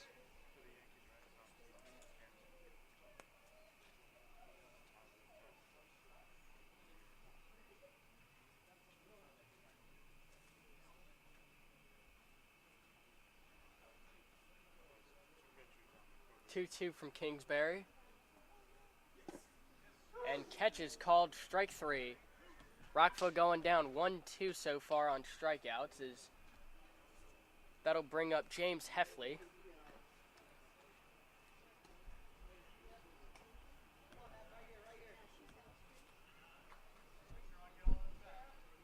Definitely not the start of the inning they were hoping for. Nonetheless, they've come through with 2 outs a couple times. See what they do here. Like we said at the beginning of the inning, we'd like to see the Express get that 1 run back and get their 3-run lead. But unfortunately, first 2 batters of the inning falling victim to a strikeout. Yeah, and Heffley there chasing one up and out of the zone. Could have been 1-0.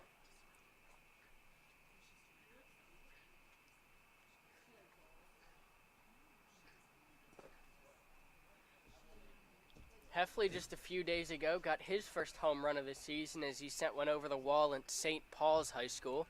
Fortunately, our broadcast was down for that game as we had some more technical difficulties, but glad to see him get the first one of the season off his chest. You know, good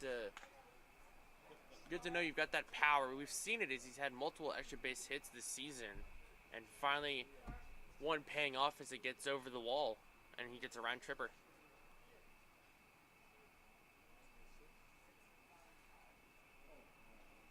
One, 2 on its way to him. And called strike 3. 3 straight strikeouts for Rockville here as we head towards the top of the 6th. Rockville on top, 4-2.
the throw down. We're back here in the top of the sixth. Jesse Lacefield taking over for Rockville as he'll look to go the rest of the way and get them this win. Update on the switches, Ryo Fabre at third. Stephen Orsini going to left field. McMath will go to right, Salisbury in at first. And everything else the same. As the first pitch from Lacefield missing just high. One thing for Lacefield we're looking to see is how he's got that fastball work and if he can get it in the zone. It's been his best pitch all year. As when he gets in the zone, you won't see anything but fastballs from him.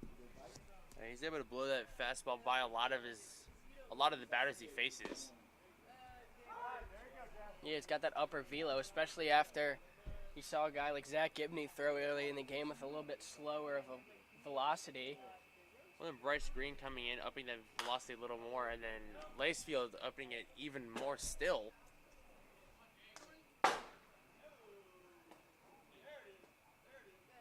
Took about 2 years to come down. It came down on top of the Rockville that dugout. hit the roof behind us and then the dugout. There's I heard no 2 way dings. that'll happen again. I thought I heard 2 dings. I heard there's no way that would ever happen again. Dare I say, add it to the bingo card? of Yeah, crazy stuff? even foul balls at Latonia are somewhat exciting. That's we've had multiple foul balls get stuck in the gutter, bounce onto the football field, just everything everywhere. Lacefield, 15 innings under his belt this season, a team-leading 26 strikeouts. As he comes into today looking to close out this ball game, a 3.6 ERA for him.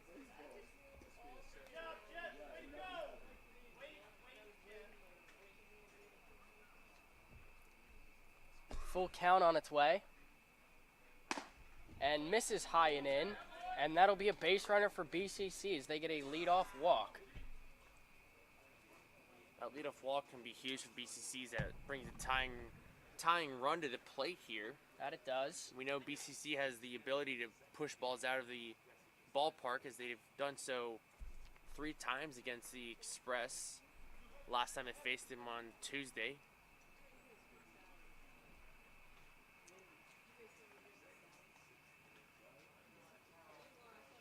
Lowe will be the hitter as he steps in. He's got a runner on first, and like you said, represents the tying run here in the 6th. As a reminder, we've got a 7-inning ball game because this is a doubleheader if you're just tuning in.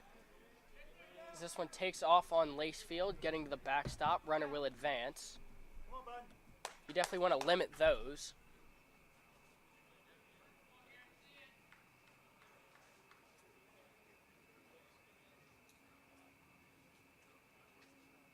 Lacefield, a little bit of a rough outing to start this one. He's been missing high, missing low. See if he can get it back, and quickly. As he fires in strike 1. It's crucial that any relief pitchers from here to the end of the game, if we have any more after this, are able to get batters out quickly and limit the base runners so that none of them can advance and even score. Lacefield missing high. Still nothing but fastballs from him this at-bat. To this outing, rather, as well. I haven't seen a breaking ball yet from him all afternoon. It's a swing and a miss there at what else but a fastball. Yeah, batters seeing red as they're seeing fastballs in every pitch so far. But I can guess what this pitch is going to be. Breaking ball.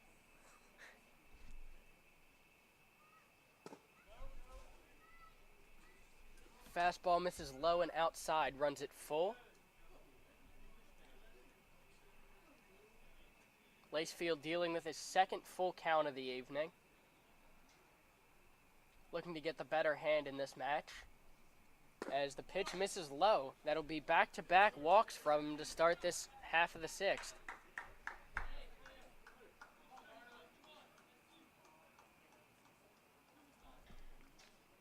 Tough spot for Rockville as they've got 1st and 2nd on with no away. Varda the batter now.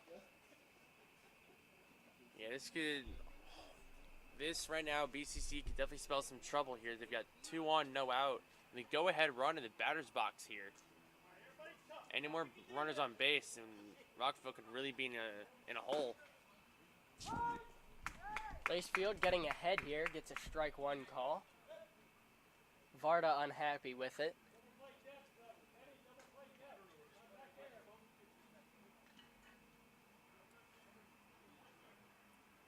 Lacefield a check on second. Gets a swing and a foul ball as he's up 0-2 now.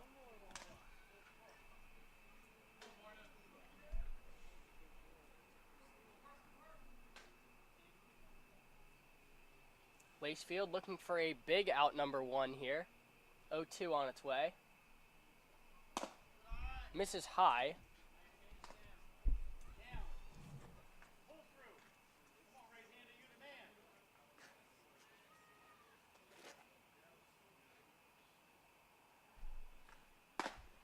And another one above the zone. Runs it full. Lacefield having a little bit of trouble getting that ball down.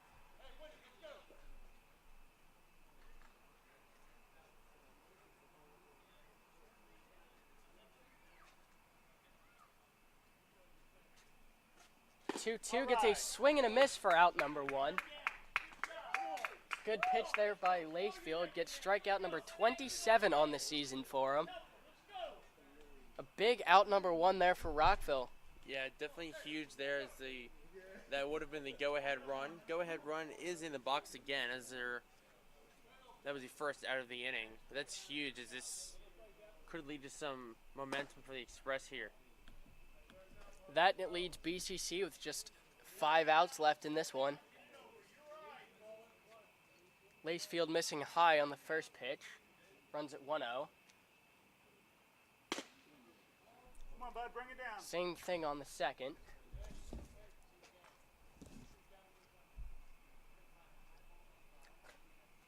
Shea in the box, the 8-hole hitter. As Lacefield will take a minute, step off, and try to regroup, get that fastball back down.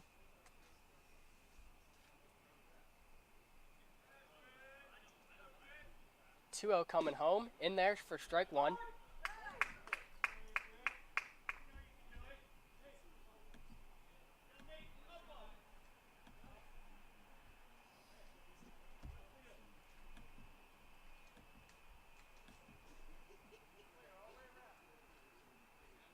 Two on home, fouled straight back, and Lacefield another 2-strike at bat.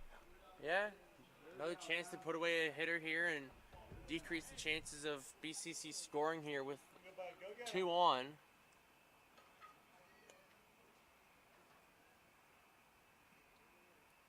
Once again, if you're Rockville, this game means a lot to them as their playoff chances are still alive. Here's a foul ball. Keeps the count at 2-2. Certainly the reason Rick went with Lacefield here is they really want to secure this win.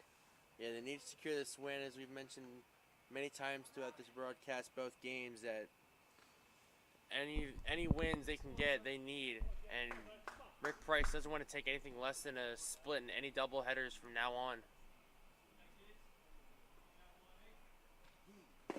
And strike three. Back-to-back strikeouts from Lacefield. Can't bounce back any better than that, as he needs just one more to get out of this sixth. I was to say bouncing back. The best bounce back you can get is to allow the first 2 on via a walk, and then back-to-back-to-back strikeouts to get you out of the inning. And those runners staying at first and second. Yeah, see what Rivera can do, the 9-hole hitter, as he watches ball one miss high.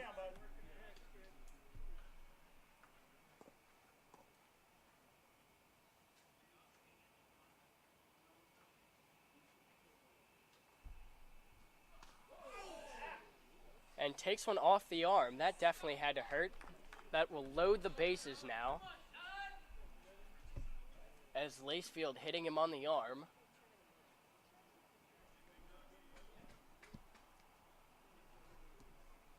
That'll bring up Teal, the 10-hole hitter.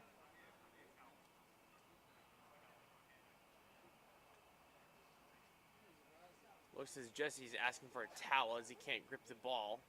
Don't blame him, as again, we've had a pop-up shower that resulted in a brief rain delay earlier in this game, believe it or not.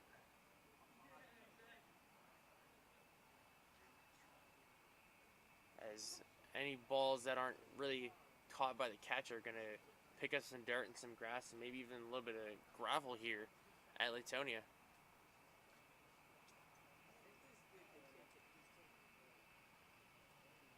Meanwhile, it looks like Rick Price is... Yeah, there comes Coach Hoy with the towel.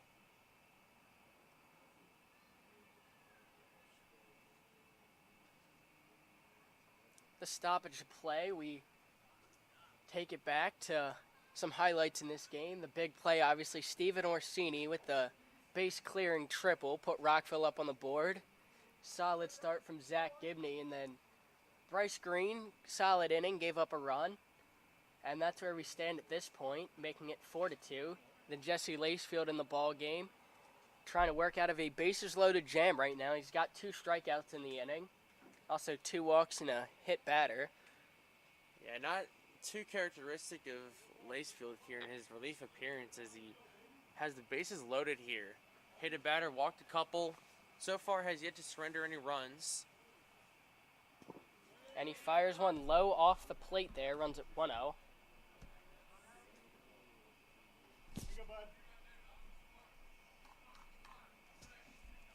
They said it's a tough adjustment for pitchers working with a wet ball. As you see that causing Lacefield a little bit of problems here. The 1-0 on its way. Catches for strike 1.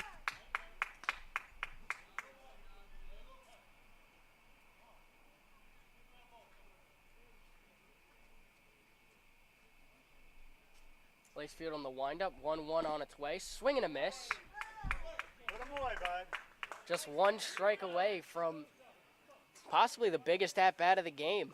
Yeah, definitely a big at-bat here for the BCC Big Train, as they could take the lead here on a solid base hit. And swing and a miss. Jesse Lacefield out of the inning. Rockville holding on to a 4-2 lead. Can't even stress how big of a strikeout that was, as we'll be back in the top of the 7th.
We're back here in the Rockville half of the 6th.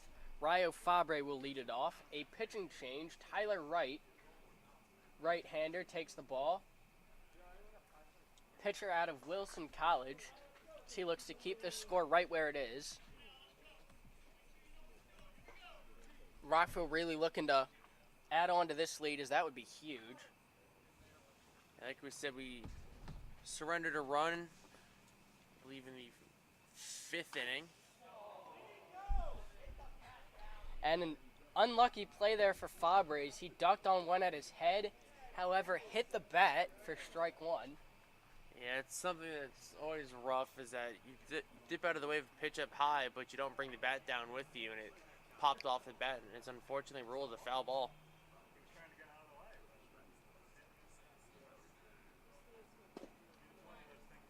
And watches one as he steps out and has to regroup as he's down 0-2 now.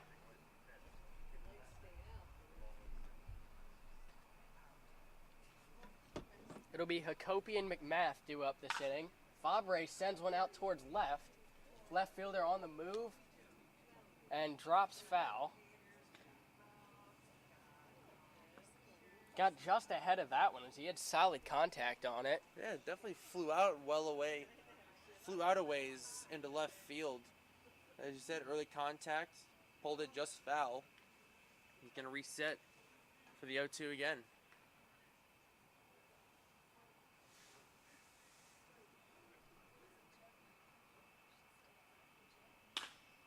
And get some wood on it as it's grounded towards third. Throw across the diamond in time for out number one. And that's how we'll get it going here in the bottom of the 6th.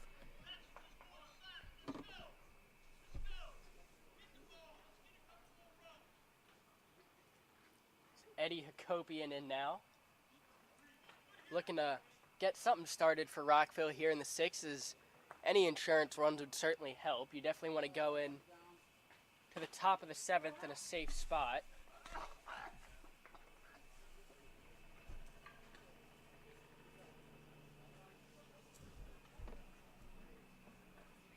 One 0 on the way. Catches strike one.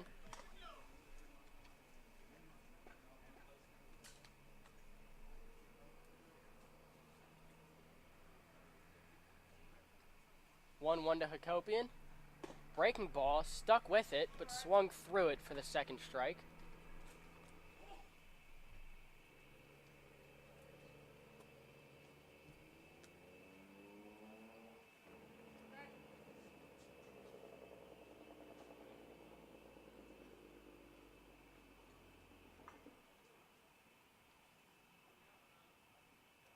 And back in the box ahead of the 1-2.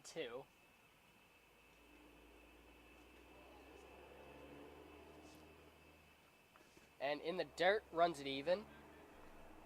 Good battle back there by Hakopian.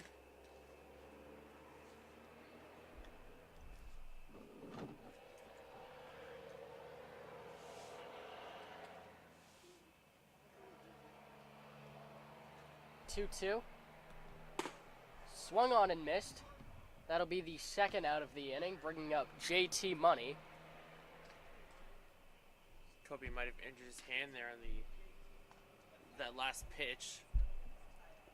Fortunately, I don't think that's the first time he's injured his hand on his swing and a miss with that.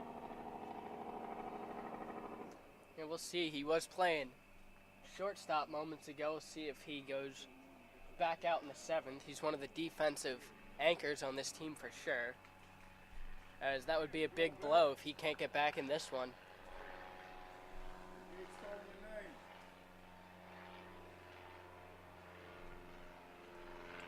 And first pitch to McMath, swung on and fouled off.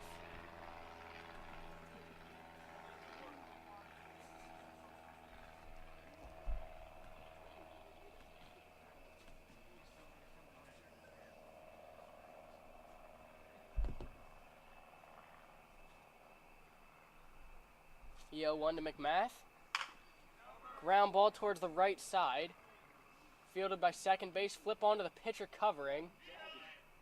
And he takes a tumble over the bag, but nonetheless in there for the third out. And we come back in the top of the 7th, a chance for Rockville to win it here if they can hang on.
We're back here in the top of the 7th. Last chance here for BCC as they try to get two runs across before 3 outs.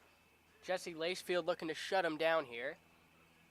As it'll be 1-2-3 due up for BCC. They got their top of the order.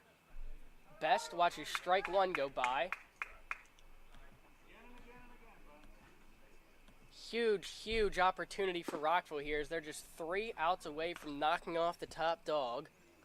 I mentioned it a couple times. This is a big opportunity here for the Express, as this would definitely help their playoff chances this year. As of now, we aren't guaranteed a spot in the playoffs, but with the win here, like I said, it would definitely help our chances. Foul ball back makes it 2-2. Lacefield already 3 strikeouts under his belt so far.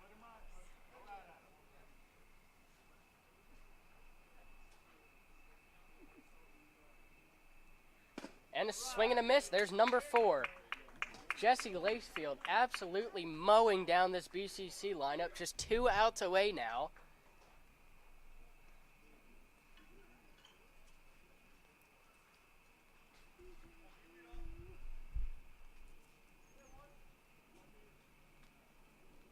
Mask taking his time. Or apologies, it's Savoy. He was a late entry in to the game for Mask. First pitch to him on its way from Lacefield, misses high.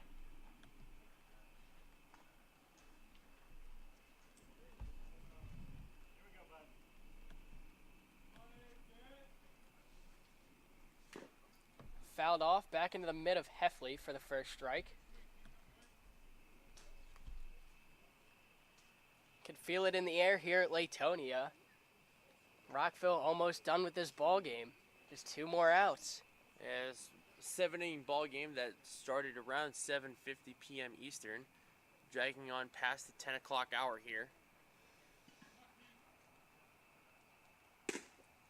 Oh, tough call there. It doesn't go our ways. It misses outside, 2-1.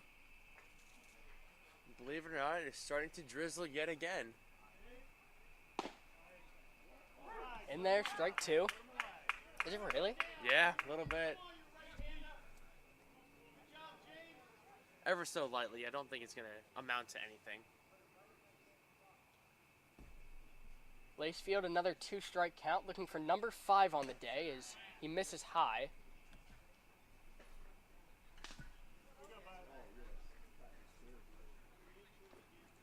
Full count here. Big at bat, big spot for Lacefield. You definitely don't want to walk a guy and allow a base runner. No, as that would bring if he did allow a base runner, that would allow the tying run to the plate. And a swing and a miss. Strikeout number 5 for Jesse Lacefield. Just 1 out away now. Some life in the Rockville dugout here.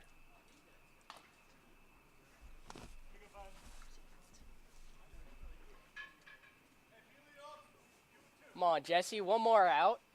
As I was saying, some life in the Rockville dugout here, as they are 1 out again from knocking off the top dog in the league. First pitch by Lacefield misses high. Schiavone will be the last chance here for BCC, as a close pitch there misses 2-0.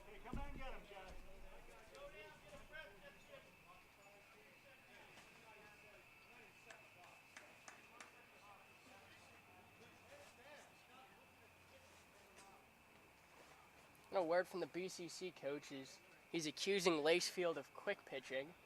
Yeah, he's saying his batter's head is still down, and Lacefield, per his words, throwing rockets. There's one there. Yeah, they Yeah, got a swing and a miss. Let him take his time. Get back in the box and still swing and miss. Yeah, exactly. It's not gonna. I don't think he's gonna hit anything here. Definitely not that one. Yeah, definitely not that one, as that wasn't at all hittable.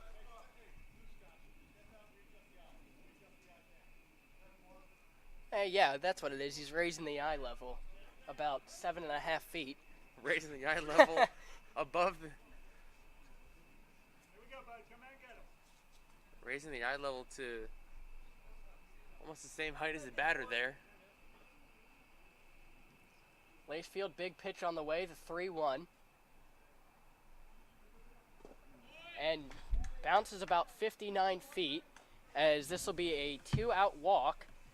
Some hope now for BCC as they get the tying run to the plate. It'll bring the cleanup man Warso to the plate. As fortunate for them, he's the man they want up.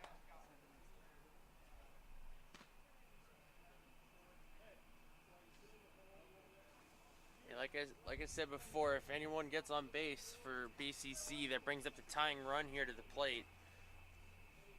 This is a huge out opportunity for the Express here. Look at the shift. First one we've seen all year is we got Galloway at second playing behind the bag. A pass ball will allow the runner to advance. Not a time to miss your spot and send one to the backstop.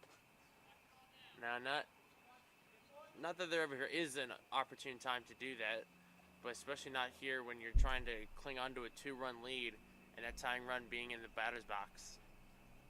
Yeah, Lacefield struggling to get a grip on that ball there. And the more you miss with it, the wetter it gets.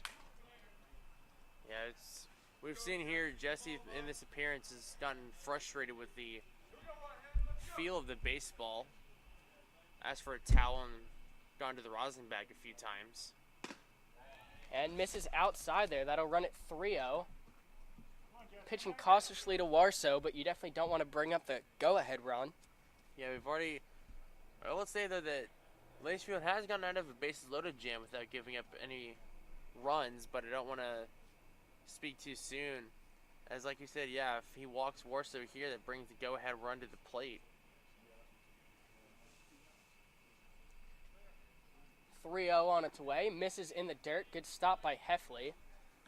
However, Bethesda runners at first and second now with 2 away here in the 7th.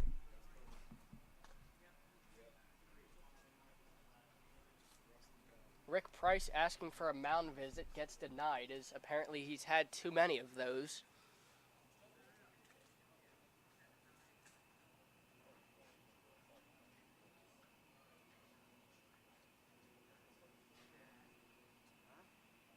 And since he can't go out to the mound, looks like they're coming to him. I guess that's the exception. It looks like Hakopian will try and get this last out for him.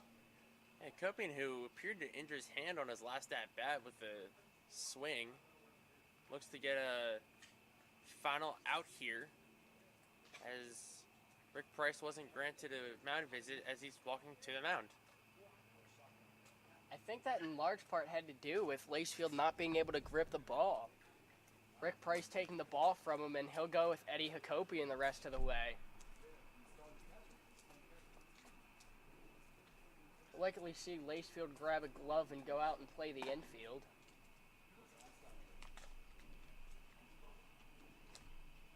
As we'll see how this pans out while Eddie warms up, we're going to take a break.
We're back here in the top of the 7th. Eddie Hakopian is warm. This is a huge spot for both teams, as BCC, down to their last out, has the go-ahead run at the plate. Jesse Lacefield, after giving up the ball, goes to second base. Joey Galloway will play short. As the first pitch from Hakopian misses outside. I think at this point in the season, this may be Eddie Hakopian's biggest outing. Oh yeah, for sure. As he fires strike one in there. Eddie Hakopian coming in with 2 on and 2 out, looking to get the final out here and secure the doubleheader split with BCC. It's a swing and a miss as down to the final strike for BCC now. What they call a balk? Seems as though they have as runners are advancing. Oh, you've got to be kidding me. I kid you not. And neither do the umpires. That certainly doesn't help. Now you've got 2 men in scoring position. Hopefully that balk doesn't come back to bite him. A big pitch on the way, takes off. And with the runners advancing on the balk, a runner at third comes in to score.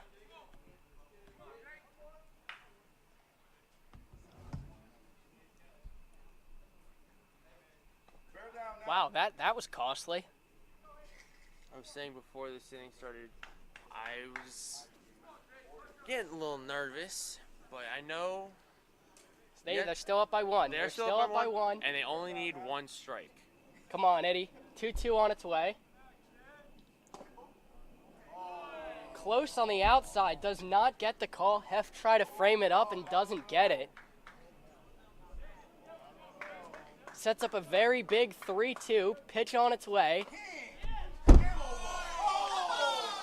And wow.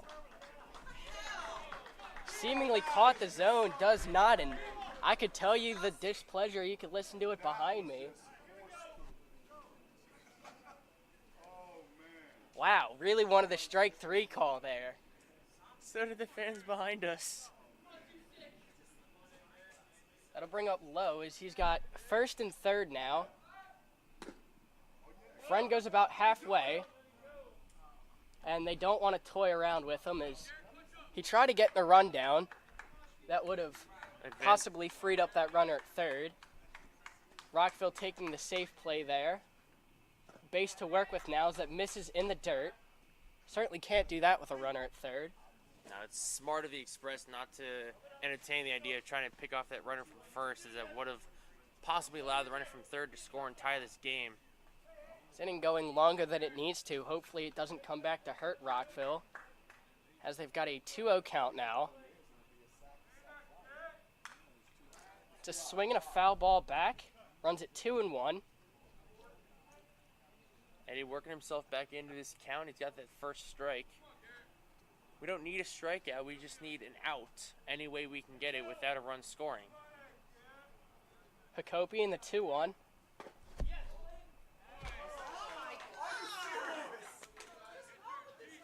This is ridiculous. No inside calls whatsoever for Eddie Hakopian here in his very brief outing here. Unbelievable. Wow. Yeah, and a pitch low. Walks the bases loaded. Certainly getting no help from behind the plate as a balk followed by a walk and now bases loaded as Rockville still hanging on to a 1-run lead. Varda in the biggest at-bat of the day as he's got bases loaded, 2 outs here in the last inning. He'll watch. Yeah, that's got to be strike 1. Thank you. Rockville throwing the ball around, play at the plate, tag, and safe as they tie this ball game up on a botched throw back to the pitcher. Wow. Take your eye off the play for 1 second and unable to get the ball back to the pitcher. And a tie ball game here in the 7th.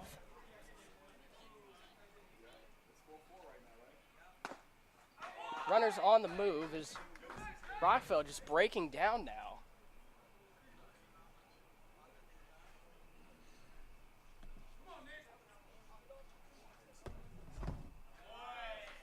Ball in the dirt misses.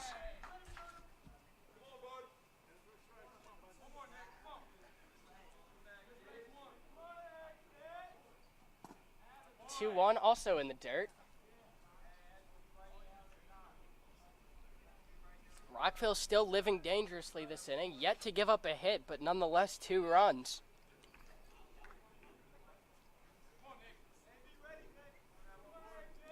(3-1) from Hakopian. In there, called strike 2. You'll see that runner on first break here.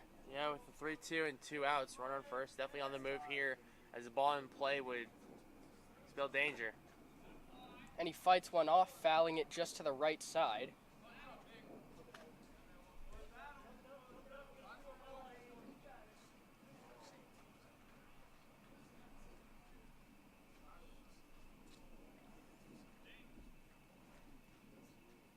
Hakopian doing everything he can to get out of this inning. 3-2 once more, and a called strike 3, finally, as he's been looking for it all game. And we're going to head towards the bottom of the 7th as Rockville will have a chance to walk it off.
We're back here in the bottom of the 7th. Rockville unable to hang on in the top as they'll have to play one more and try to walk off here.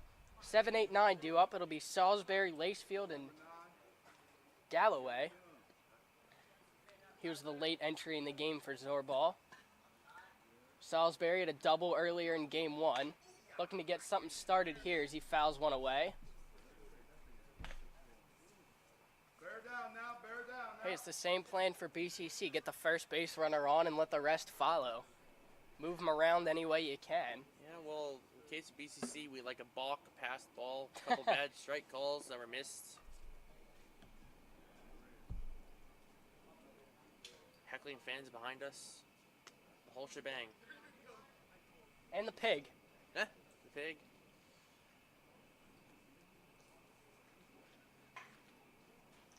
Another regular night here at Latonia Field.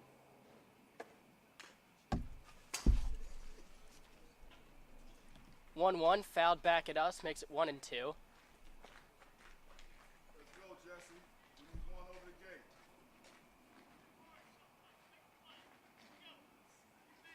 gate. 1-2 into Salisbury. Breaking ball, misses high, never really broke. See a lot of those breaking balls don't really break as the pitcher would want them to. Again, that goes in the favor of the Express here in Danny Salisbury. 2-2 on its way. Misses low. BCC working with the same problem as Rockville, trying to pitch with a wet ball. As they've lost a couple due to foul balls, and you're working with just a couple baseballs the rest of this game. Well, Big full count pitch here. And there's a base runner. Ball 4. Salisbury does his job, works the walk. It's up to Jesse Lacefield now. Yeah. Winning run now on first base for the Express here in the bottom of the 7th inning. Now if you're Rick, are you having Jesse bunt? With Danny's speed, possibly. Would not surprise me if Rick pulled out a bunt here.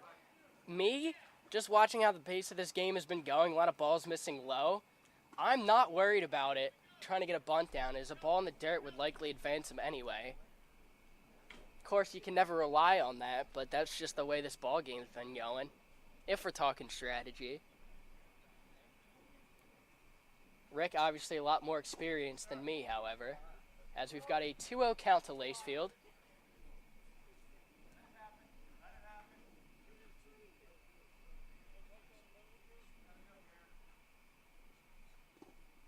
Ball in the dirt, and there's the advance.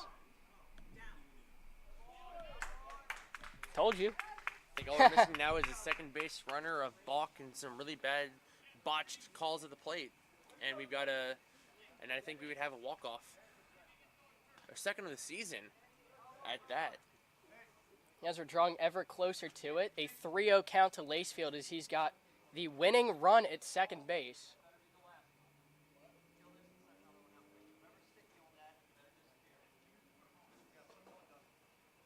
I guess the home plate umpire has a Complain problem. about something sticky on the baseball. But, you know, Can't these pitchers are trying to get a grip on it. What's the rule here? Looks like they're going to intentionally walk Lacefield. They give him first base. That'll open up the double play possibility as Joey Galloway steps in. All right, well, we got the two base runners on. All we need now is that odd balk call and a pass ball, and there we go. We got ourselves a walk-off win. I'm still caught up on that, what we just saw a minute ago, the umpire complaining about sticky balls. Galloway showing bunt. Had his hand up on that bat well before the pitcher even came set. Can't imagine Offered it one in the dirt. Can't imagine anyone took Derek Cole's Sparta attack, as they apparently umpire has a problem with sticky stuff on some baseballs here. 0-1 to Galloway.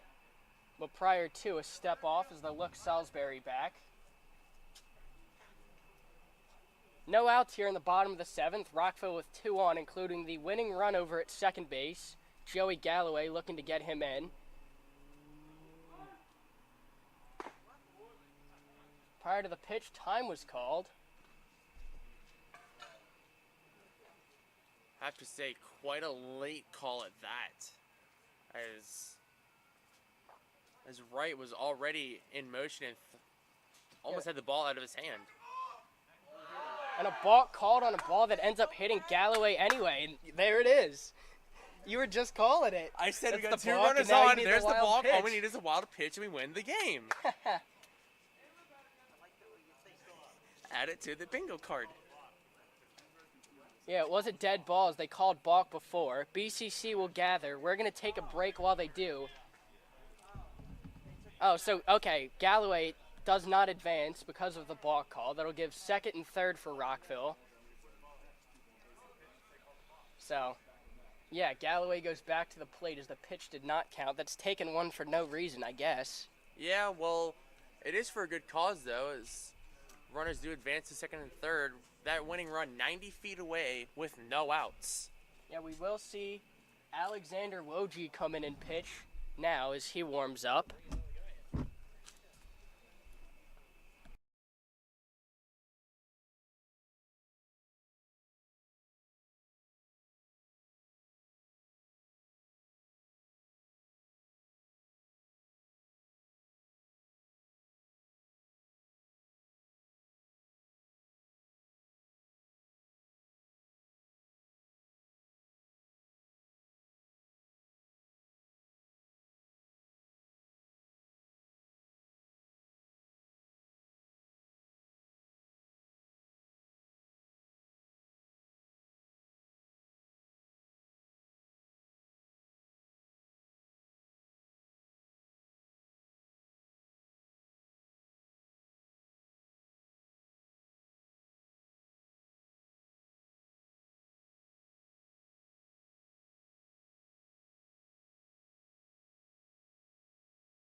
back live. Woj is warm.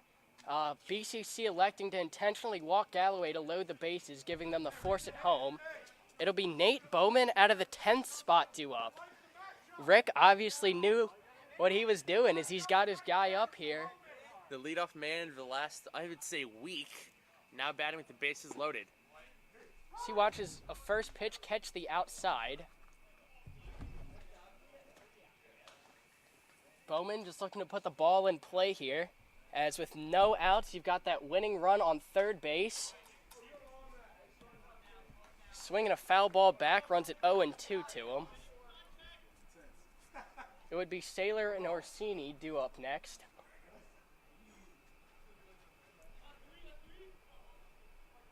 As quickly as it looked like Rockville might have lost this game, they are right back in it with the winning run 90 feet away. 0-2 into Bowman. Breaking ball fouled off towards the right side. So he stays alive. I like the mentality from him. Down 0-2, still trying to fight and foul the pitch away instead of trying to pass the torch to the next guy. Bowman looking for that clutch hit. Swinging another foul ball. As he's battling now, that's back-to-back foul balls. Back-to-back-to-back foul balls, I should say. Yeah, Bowman really fighting, staying in this at-bat. Trying to get that pitch he really likes and drive it out to hopefully end this game. And a breaking ball catches, called strike 3. As that'll be a big first out as that sets up the double play ball for BCC. That'll bring up Kean Saylor now. He had a clutch RBI in the first game. See what he can do here as he has a chance to walk it off for the...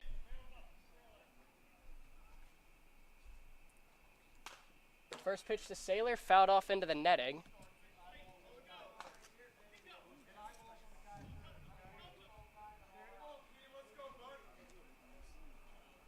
And the umpire asking for baseballs as he runs out. Unfortunately, a common occurrence here at Latonia Park.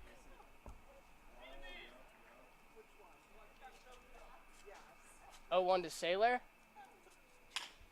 And a ground ball to first, double play ball in order, and he throws it away. That's a walk-off. Rockville's going to win it. 5-4 Express, Kean Saylor